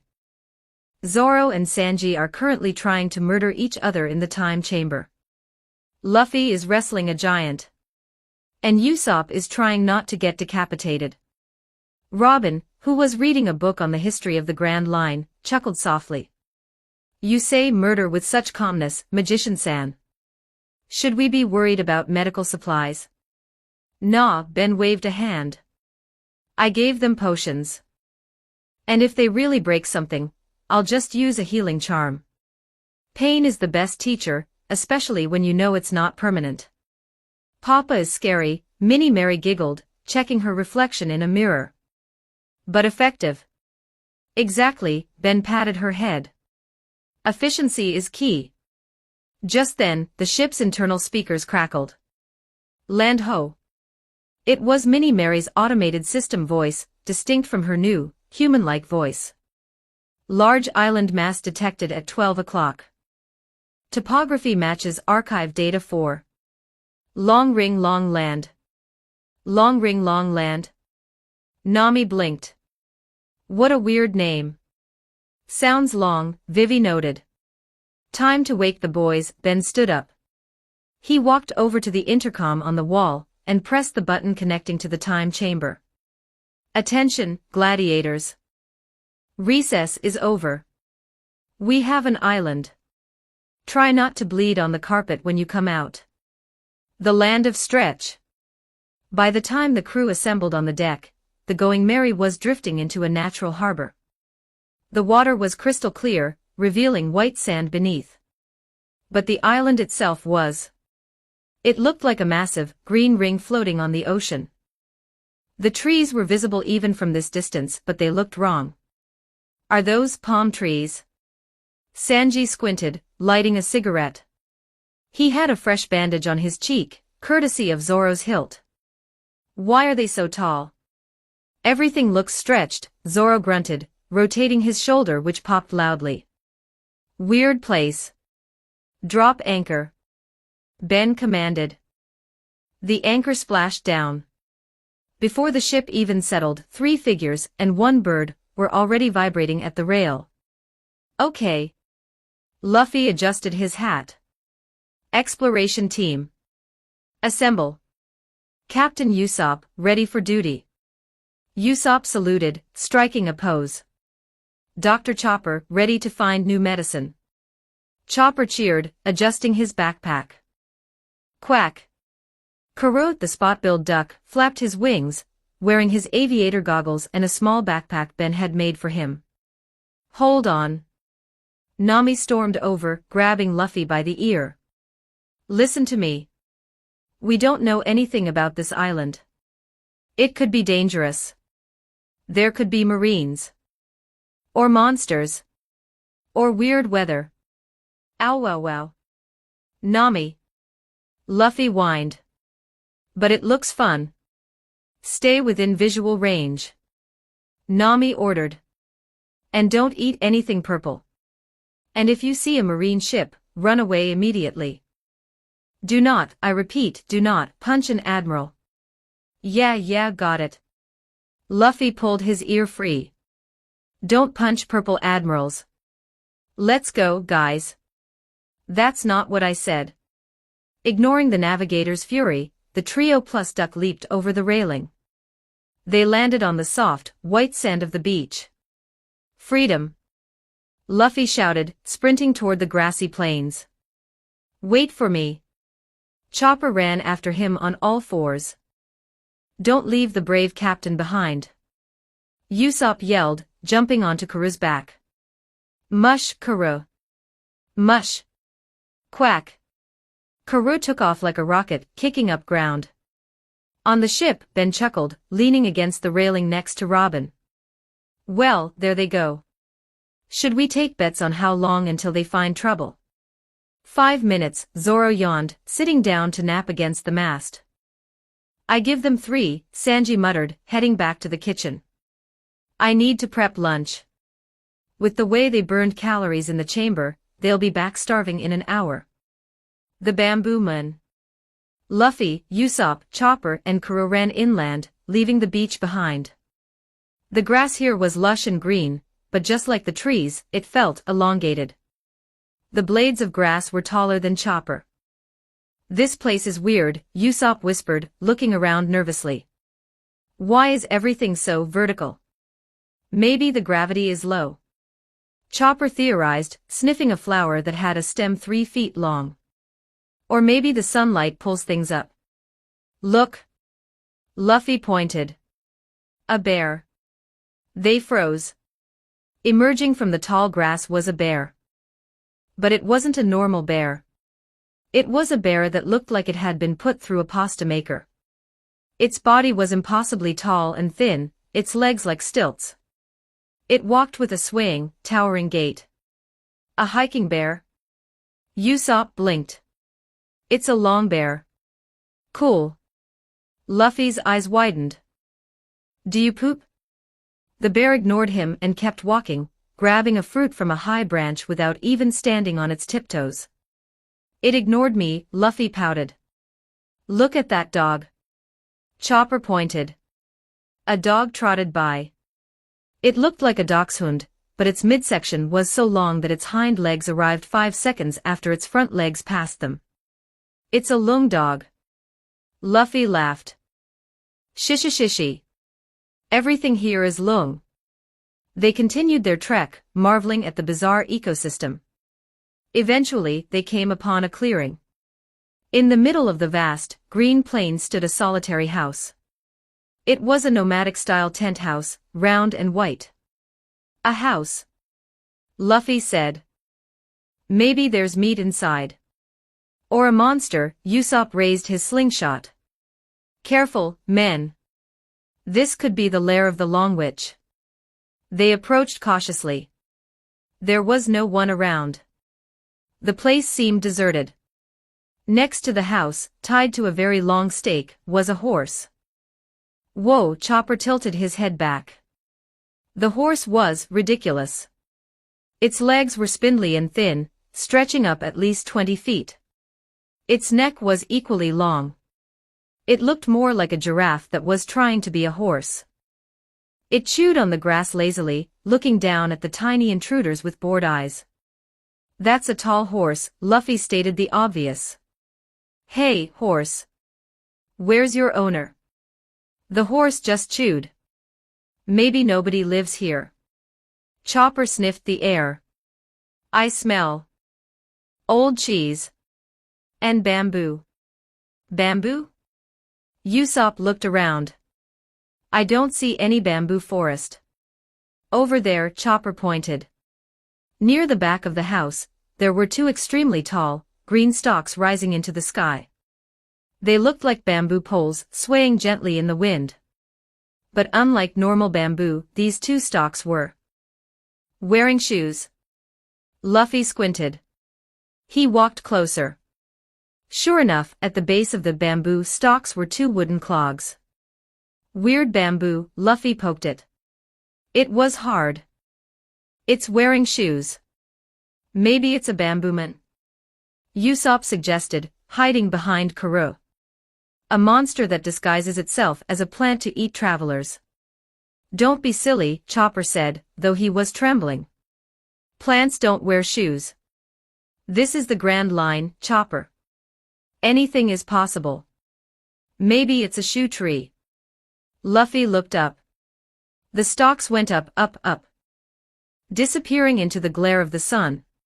He couldn't see the top. I bet it's tasty, Luffy decided. Bamboo shoots are good in soup. Sanji can cook this. You're going to eat the shoe plant? Usopp asked incredulously. Yeah. Luffy wound up his leg. It looks tough. Better break it first. Wait, Luffy. Chopper warned. We don't know what it is. Gomu Gomu no. Whip. Luffy ignored the warning. His legs stretched out, whipping around with the force of a cannonball. He aimed low, right above the wooden clogs. The sound was sickeningly loud, like snapping a dry branch the size of a telephone pole. The bamboo shattered. Aya! A scream echoed from the sky. Not a bird scream. A very human, very old, very terrified scream. Eh? Luffy looked up. It screamed. Usopp yelled. The plant screamed. Down below. Chopper pointed. From high above, something was falling. It plummeted through the air, flailing its limbs. It got bigger and bigger. A cloud of dust exploded as the object hit the ground right in front of them. Luffy, Usopp, Chopper, and Karoo stared at the crater. Lying in the dirt, groaning in pain, was not a piece of bamboo. It was an old man. A very short, very wrinkled old man with a long, white beard that was currently wrapped around his neck. He wore a green jumpsuit that looked like it hadn't been washed in a decade. Ow! The old man groaned, rubbing his back. My back, my poor back. It's a person. Chopper screamed, rushing forward with his medical kit. You kicked an old man out of the sky. I thought he was bamboo. Luffy defended himself. Why was he in the sky? Usopp demanded. The old man sat up, cracking his spine. He blinked, looking at the group with confused, watery eyes. Who are you people? He rasped. Are you? Did I finally die? We're pirates. Luffy grinned. I'm Luffy. Pirates. The old man's eyes widened. He looked around. He saw the ground. He touched the grass. He grabbed a handful of dirt and rubbed it on his face. The ground. He whispered. The sweet, solid ground. I'm on the earth. He started rolling around in the grass, laughing maniacally. I'm down. I'm finally down. Thank you. Thank you, kind strangers. Luffy looked at Usopp. He's weird.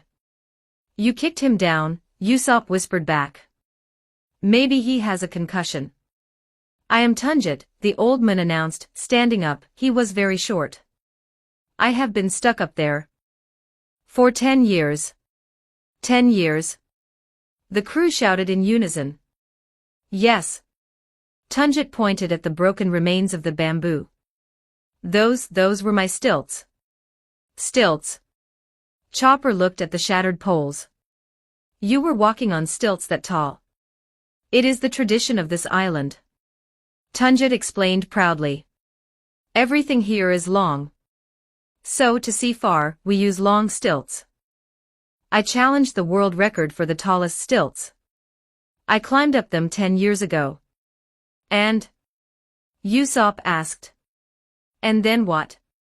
Then. Tunjit looked embarrassed. He twiddled his thumbs.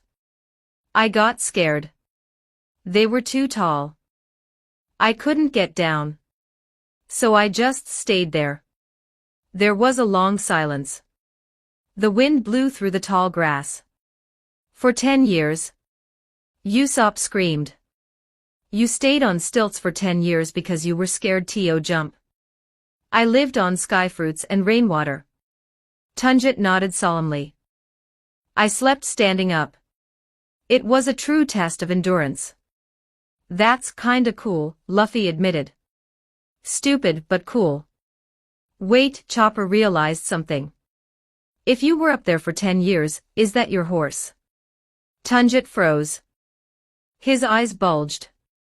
Shelly. He spun around and ran toward the tall horse. The horse, Shelly, lowered her long neck down to the ground. She nuzzled the old man, letting out a happy whinny. Oh, Shelly. Tunjit hugged the horse's nose, weeping. You waited for me. You waited 10 years. You're such a good girl. It was a touching reunion. Man and horse, reunited after a decade of height-based separation. Ah, Chopper sniffled, wiping his eyes. That's so sweet. Quack, Karoo saluted the loyal horse. But wait, Tunjit stopped crying. He looked at his broken stilts. I broke the record but now I can't see my village. They move around the island. How will I find them? We can help. Luffy offered. We're exploring anyway. We'll help you find your village. Really? Tunjit beamed. You would do that? Oh, thank you. But first, do you have any food? I haven't eaten solid food in a decade. We have food on the ship. Luffy pointed toward the coast. Sanji makes the best food. Come with us. Okay. Tunjit climbed onto Shelly, which took a while because she had to kneel all the way down. Let's go to your ship. I will tell you all about Long Ring Long Land. As Tunjit and the Straw Hats began their trek back to the ship, laughing and cheering, the shadow of a massive ship, the Sexy Foxy, began to loom over the horizon, unseen by the happy crew, but felt by the magician back on the Mary who knew the future all too well. A/N, check out my new fanfics. 1. Naruto, Golden Sage. 2. The Force of the North. Chapter 99, Long Ring Long Island.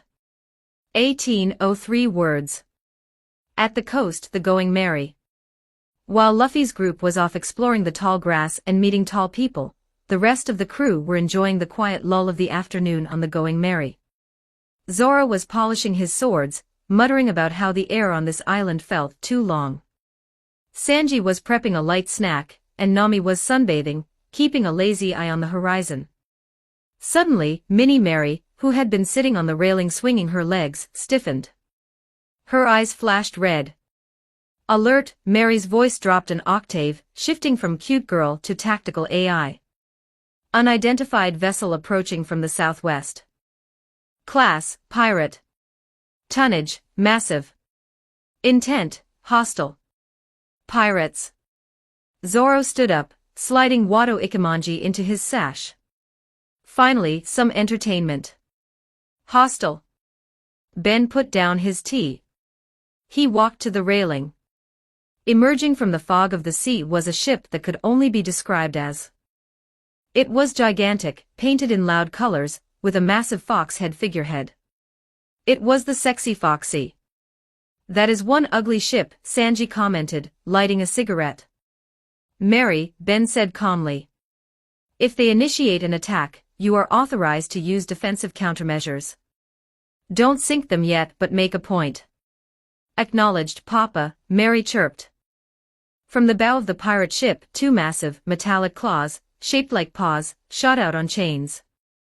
They were aiming directly for the Going Mary's mast and hull, clearly intending to grapple and damage the smaller ship. Grappling hooks detected, Mary announced. Deploying counterfire. Click-clack. Two panels on the Mary's side flipped open. Two automated cannons, upgraded by Ben with rapid-fire mechanisms, swiveled into position. Two precision shots rang out. In midair, the cannonballs struck the metallic paws. The impact shattered the claws instantly, sending shrapnel raining down into the water. The chain snapped, recoiling back toward the pirate ship with a loud clang. Direct hit, Mary reported, her eyes returning to normal blue. Threat neutralized. Show off, Zoro grinned. Ben pulled out his wand. He pointed it at his throat. Sonorous. Attention, unidentified ship. Ben's voice boomed across the water, amplified to a deafening volume that shook the enemy's rigging. This is the Straw Hat pirate ship. You have 5 seconds to come out and explain yourselves, or the next shot goes through your hull. The deck of the Sexy Foxy erupted into panic. A moment later, the ship drifted closer, docking aggressively beside the Mary. A gang of pirates, wearing strange masks and carnival outfits, ran to the railing, hands raised in surrender but looking oddly smug. Don't shoot, one of them shouted. We are the Foxy Pirates. Our captain has business with your captain. We demand a Davy back fight. Davy back fight? Nami frowned. What is that? It's a game, Robin said, her expression serious. An ancient pirate game. And usually it doesn't end well. Tunjit's house, the plains. Meanwhile, blissfully unaware of the naval confrontation, Luffy's group was having a great time. Tunjit, the old man on stilts, formerly, was reunited with his beloved horse, Shelley. Go, Shelley. Go. Tunjit cheered, riding the incredibly long-legged horse around the clearing. Look at him go. Luffy laughed, clapping. That horse is awesome. It's like a giraffe, Usopp noted. But faster. Run, horsey. Chopper cheered. Quack. Karoo flapped his wings, running alongside the horse, trying to race it. It was a wholesome scene. An old man and his pet, reunited after 10 years. A gunshot cracked through the air. Shelley shrieked. Her long legs buckled. She collapsed to the ground, throwing Tunjit off into the grass. Shelley. Tunjit screamed, crawling toward his horse. Blood pooled on the white leg of the animal. The wholesome atmosphere shattered instantly. Luffy's smile vanished. His eyes shadowed. He slowly turned his head toward the source of the shot. Standing on a small hill nearby was a man who looked like a split-head mushroom. He wore a purple coat, a ridiculous hairstyle that split down the middle, and a smirk that made you want to punch him. He held a smoking pistol.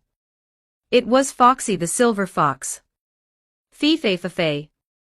Foxy laughed, a grating, annoying sound.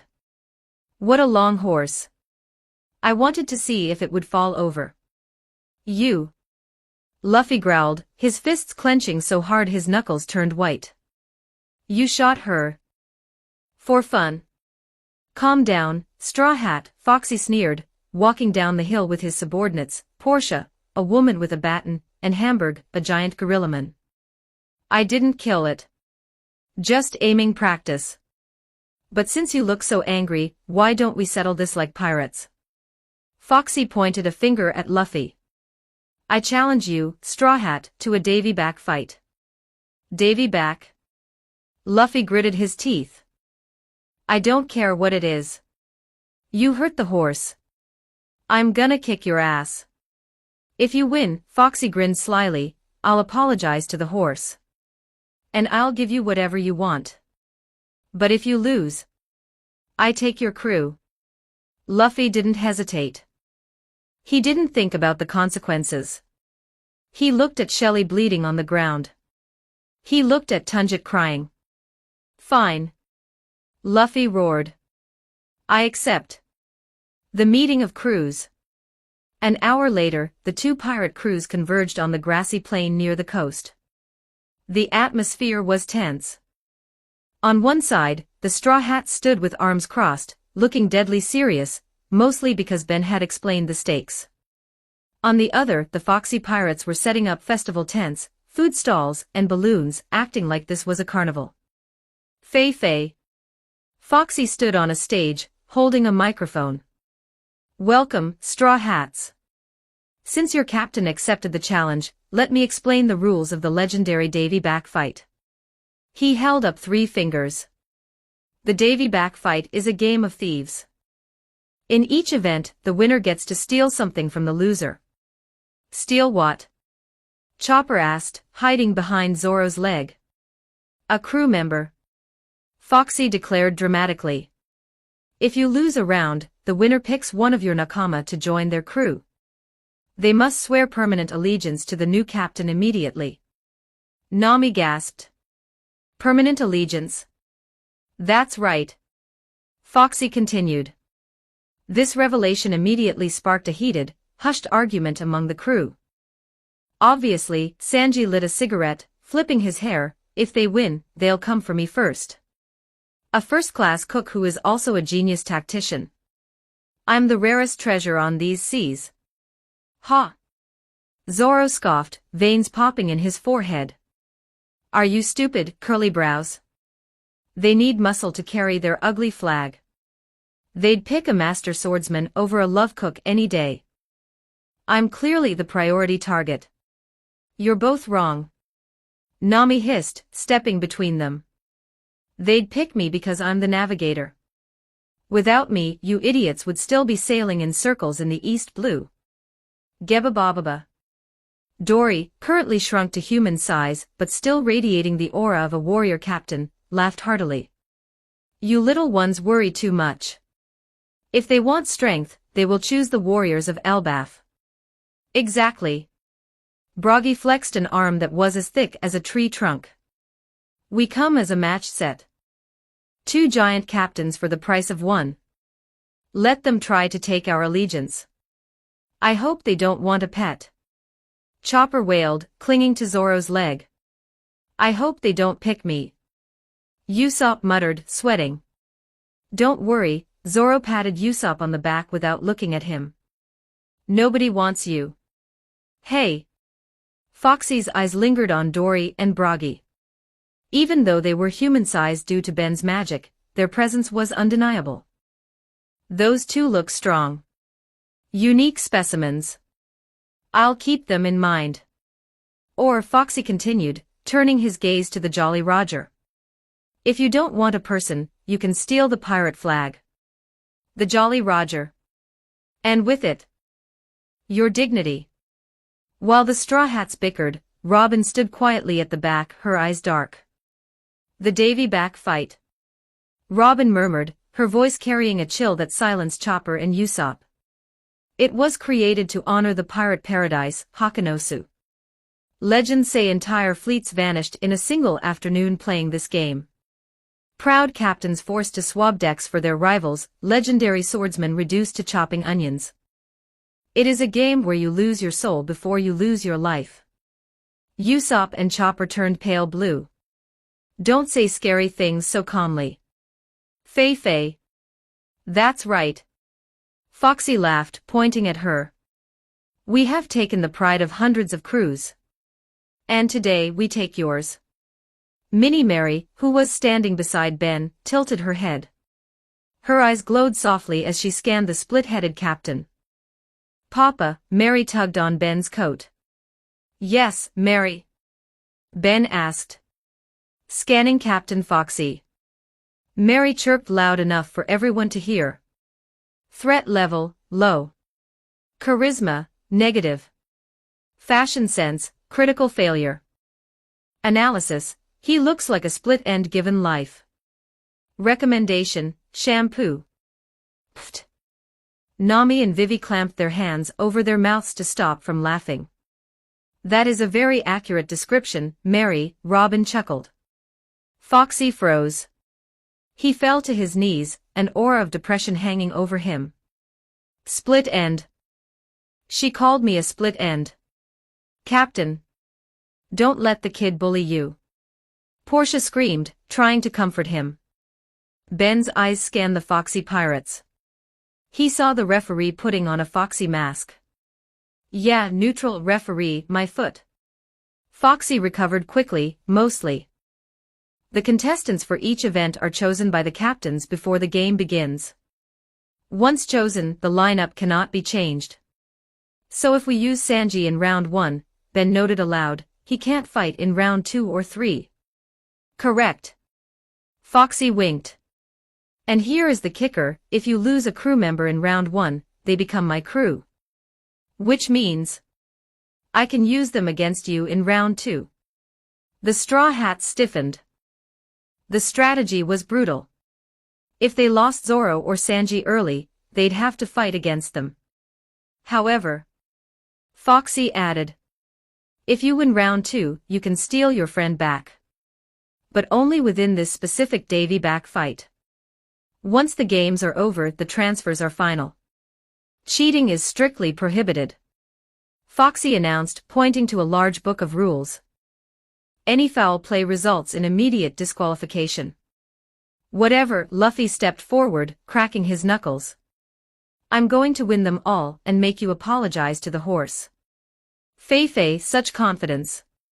Foxy laughed. But be warned, the Foxy pirates have never lost a Davy back fight. As Foxy laughed, Ben watched the referee wink at Foxy. Cheating is prohibited, Ben muttered to Nami. Unless the referee is blind. We're in trouble, Nami sighed, clutching her head. Luffy just gambled the entire crew because he got mad at a split head. Don't worry, Ben patted her shoulder. We have something they don't. What? We have actual cheats, Ben smirked. Let the games begin. Chapter 100, Long Ring Long Island. 2,761 words. The Carnival of the Fox. If there was one thing the Foxy pirates were good at besides cheating, it was throwing a party. In the span of an hour, the grassy plain of Long Ring Long Land had been transformed. Tents striped in purple and orange popped up like mushrooms.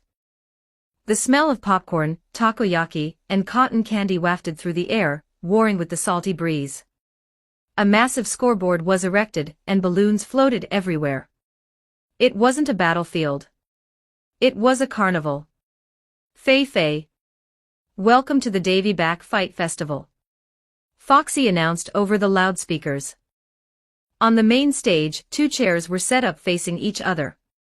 In one sat Foxy the Silver Fox, looking smug. In the other sat Monkey D, Luffy, looking confused, but mostly excited about the nearby food stalls. An announcer with a microphone that looked like a bird beak stepped forward.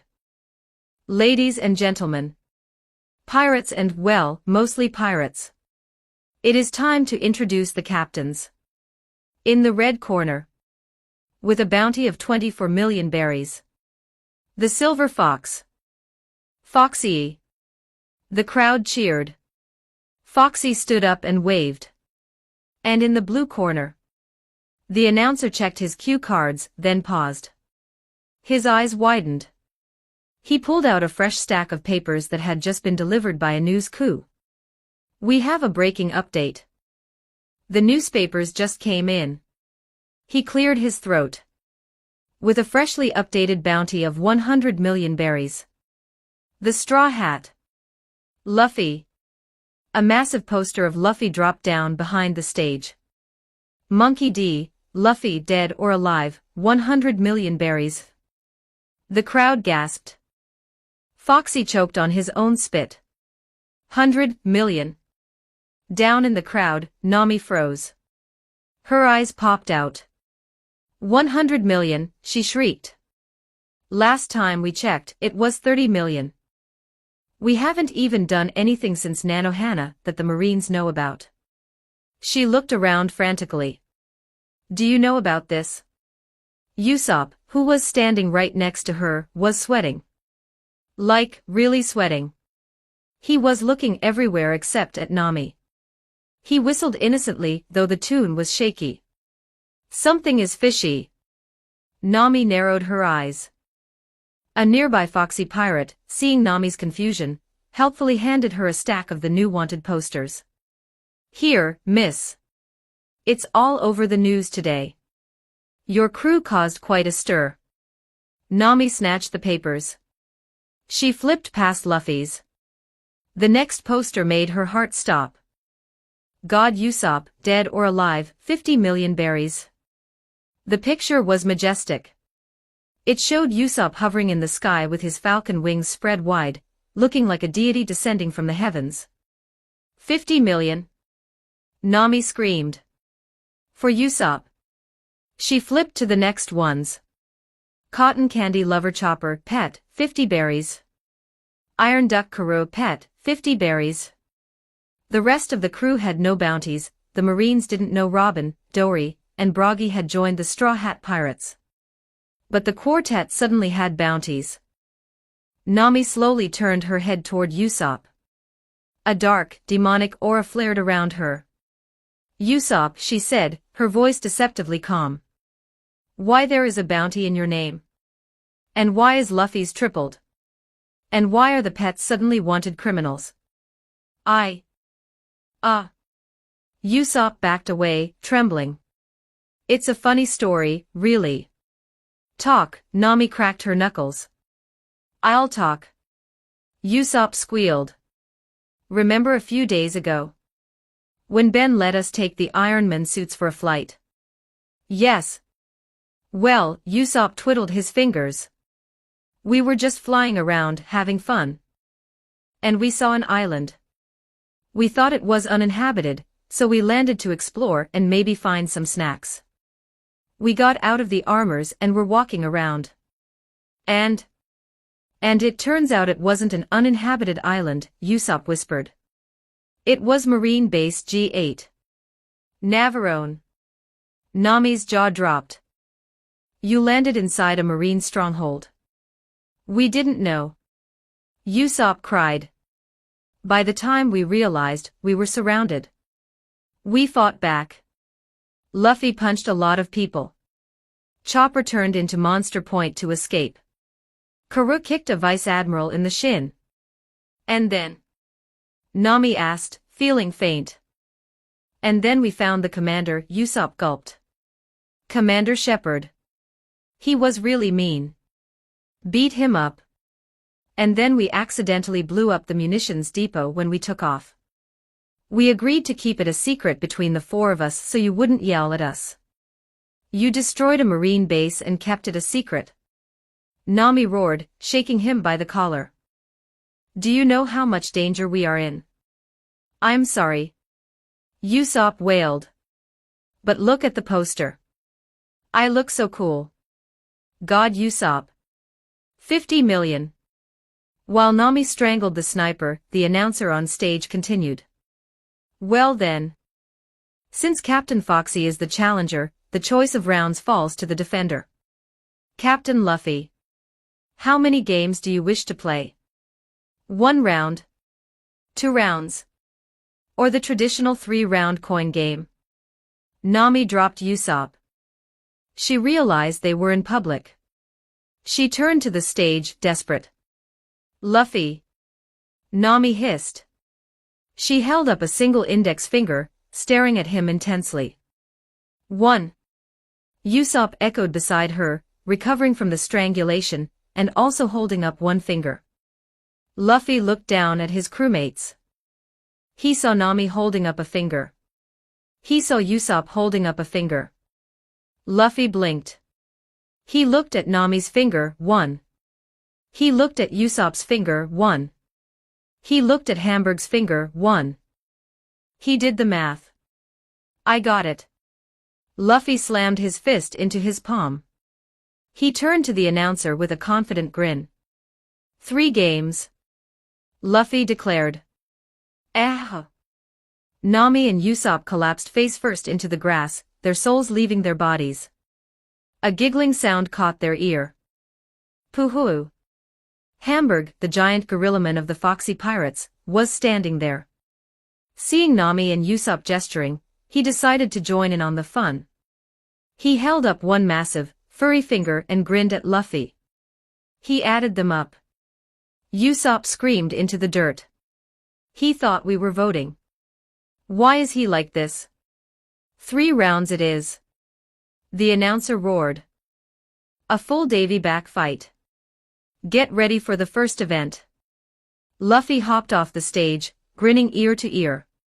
He jogged over to his crewmates, dusting off his shorts. Shishishi. Did you guys see? Luffy laughed, oblivious to the dark aura radiating from his navigator. I picked 3. More games mean more fun, right? It's gonna be awesome. He stopped. Nami was standing there. She was smiling. It was a beautiful smile, the kind that usually preceded a natural disaster. Behind her, Usopp was frantically shaking his head, making stop motions with his hands. Fun. Nami repeated sweetly. Yes, Captain. We're going to have so much fun. Crack. Nami's fist, wreathed in the hockey of pure financial rage, collided with Luffy's head. You idiot. Nami roared, grabbing him by the collar and shaking him back and forth. Forget the games. You destroyed a marine base. And hid it from me. Ow. Nami. Luffy whined, sporting a massive, steaming bump on his head. It was an accident. The base was just in the way. Bases don't get in the way. You land on them. The festival grounds. While Nami and Usopp lamented their captain's math skills and the impending marine threat, the rest of the Straw Hat crew were taking full advantage of the enemy's hospitality. The Foxy Pirates, adhering to the strange code of the game, were actually serving the Straw Hats.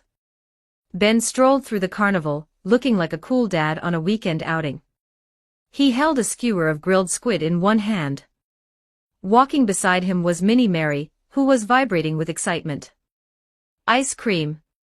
Mary pointed at a stall. Go for it, Ben handed her a few coins, looted from Enel, so technically he was rich. Mary ran to the stall. 1 chocolate vanilla swirl, please. With sprinkles. Sure thing, little lady, the pirate vendor grinned, handing her a cone that was almost as big as her head. Nearby, Chopper was buried in a cloud of pink cotton candy. It's so fluffy. It sticks to my fur, but it tastes like clouds. Sanji was inspecting a takoyaki stand with a critical eye. The batter is too thick. And you're overcooking the octopus. Step aside, amateur. He shoved the pirate chef aside and started cooking himself, instantly drawing a line of swooning female pirates. Zoro sat on a bench, clutching a bottle of sake he'd found. Vivi and Karoo were playing a ring toss game, Karoo was winning. And towering over everyone, though still shrunk to human size, were Dory and Bragi. They were holding normal-sized turkey legs, which looked like toothpicks in their hands. Giba Baba. This festival lacks the roasted sea kings of Elbaf. Dory laughed. But the ale is decent. Bragi downed a tankard in one gulp. Though the cups are too small. Robin walked alongside Ben, holding a cup of coffee. She watched the festivities with a calm, analytical gaze. It is strange, Robin noted. A ritualistic game to steal crewmates. It feels archaic. Chopper trotted over, his face sticky with sugar. Who is Davy Jones? The announcer said this game is named after him. Robin looked down at the little doctor. Davy Jones, legends say he was a pirate from long ago, who was cursed by the devil to live at the bottom of the sea. All things that sink into the ocean are said to belong to him. His locker. The game is a tribute to the ancient island of pirates, where they would gamble their crewmates to honor him. Scary. Chopper shivered. A cursed pirate at the bottom of the sea. Close, Ben interrupted, taking a bite of his squid. But the history books missed a few details. Robin turned to him. Oh? Ben wiped his mouth. First of all, there's a correction in the name. It's not just Davy Jones, Ben stated. It's Davy D. Jones. Robin froze. Her eyes widened slightly. D. Yep, Ben nodded. And the part about him being a legend or a ghost? Not entirely true. He's still alive. Cursed, yes. But very much alive, wandering the depths. The casual way Ben dropped a bombshell that could rewrite pirate history was maddening to Robin.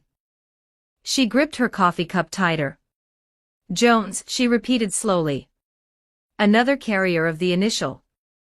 Just like Luffy. Just like Saul. She looked at Ben. Just like you.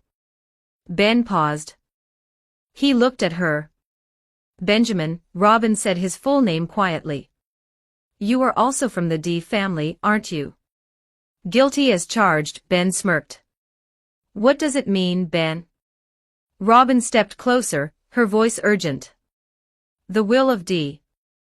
The Void Century. How do you know about Davy Jones? Is he connected to the ancient kingdom? Ben opened his mouth to answer, perhaps to drop a hint about Joy Boy or the nature of the curse, when a loud, happy shout interrupted them. Papa! Minnie Mary ran over, her face smeared with chocolate ice cream. She pointed frantically at a massive, spinning structure in the center of the carnival. The Ferris wheel. Mary cheered, jumping up and down. It's huge. I want to ride it. Can we go? Please? Ben looked at Mary's shining eyes. He looked back at Robin, who was waiting for the secrets of the universe. Priorities. Sorry, Robin, Ben shrugged, his grin returning. Duty calls. The giant wheel awaits. It's a Ferris wheel, Papa. Whatever it is, let's go. Ben let Mary drag him away toward the ride.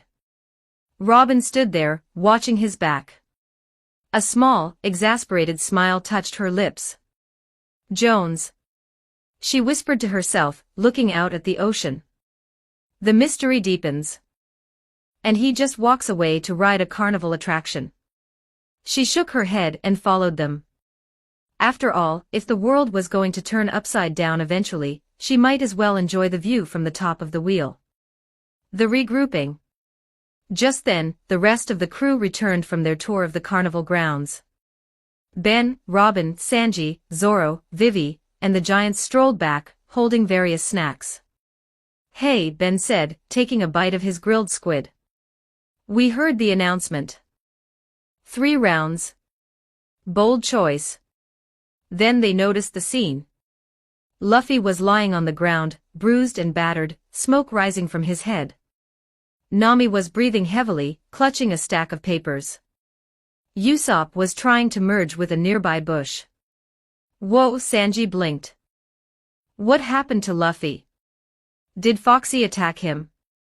No, Nami straightened up, adjusting her hair. I did. Chopper, who had been riding on Zoro's shoulder eating cotton candy, looked down at his captain. Are you okay? Nami's head snapped toward the little reindeer. It moved mechanically, like a rusted robot. Her eyes locked onto him. Chopper. Nami's voice was low. Can you tell me what exactly did the 4 of you do a few days ago when you took the Ironman suits for a flight? Chopper froze. The cotton candy fell from his hoof. He looked panic-stricken at Usopp. Usopp, sweating buckets, nodded his head vigorously. Stick to the story. We were just bird-watching. Yeah. Chopper looked at Nami's demon face. He looked at Usopp's desperate nodding. He made a choice. It was all Luffy's fault. Chopper screamed, diving behind Robin's legs. I didn't do anything. Luffy punched the commander. I just hid. Quack. Karoo immediately abandoned ship, sprinting to hide behind Vivi's dress. Traitors! Usopp yelled. So it is true, Nami sighed, massaging her temples. She held up the wanted posters for the rest of the crew to see. Look at this. Ben, Zoro, and Sanji gathered around. 100 million for Luffy, Sanji whistled. That's a big jump. 50 berries for the pets, Robin noted amusingly. Then they saw the third one. God Usopp, 50 million berries. 50 million. Zoro's eye twitched. For him? Why does he look so cool in the picture? Sanji asked, sounding offended. What did you guys do? Ben asked, genuinely curious. They destroyed Marine Base G8, Minnie Mary spoke up. Everyone turned to the small android girl standing beside Ben. Mary? Ben asked. You knew. Affirmative, Mary nodded innocently. I possess the flight logs. Captain Luffy, Usopp, Chopper, and Karoo engaged Marine forces at the Navarone stronghold. Damage report includes destruction of the main gate, theft of food supplies, and the physical assault of Commander Jonathan Shepard, con highly explosive. Nami stared at the little girl. If you knew all of this, why didn't you tell us? Mary looked down at her shoes, twiddling her fingers. Told me it was a top-secret mission. And? Nami pressed. And? Mary looked up, her eyes wide. He said if I kept it a secret, he would give me lots of ice cream. Double scoops. With sprinkles. Silence. Slowly, every single pair of eyes on the crew turned toward Usopp. You bribed her? Vivi asked, disappointed. You corrupted a child with sugar. Robin added. You made my daughter an accomplice to a felony. Ben cracked his knuckles. Usopp shrank under the collective glare. It was strategic diplomacy. Whatever, Zoro grunted, looking at the poster again. It's just a mistake. There's no way the Navy actually thinks Longnose is a threat. Mistake or not, Usopp suddenly straightened up. He snatched the poster from Nami's hand. A smug, arrogant grin spread across his face. He walked up to Zoro. He held the poster right in front of the swordsman's face. Mistake. Usopp scoffed. Read the numbers, Mosshead. Count the zeros. Zoro frowned. So what? So Usopp puffed out his chest, pointing a thumb at himself. My bounty is 50 million. Your bounty is... You don't have one yet. Zoro's hand went to his sword. What did you say? I said, Usopp leaned in, grinning like a maniac. Meet the second-in-command of the Straw Hat Pirates. God Usopp. He struck a pose. Who doesn't want me, huh? Zoro drew Yubashiri halfway. I'm going to cut you. Help. Mutiny. Usopp shrieked, running to hide behind Ben. All right, settle down, Ben laughed, pushing Zoro's sword back into its scabbard. We have a Davy back fight to win. Usopp can preen later. Right now, we need to focus on Foxy. Fei. Foxy's voice boomed from the speakers. The captains have chosen. Let the first event begin. Prepare for the donut race. Don't forget to like and subscribe to Novels Wonderland.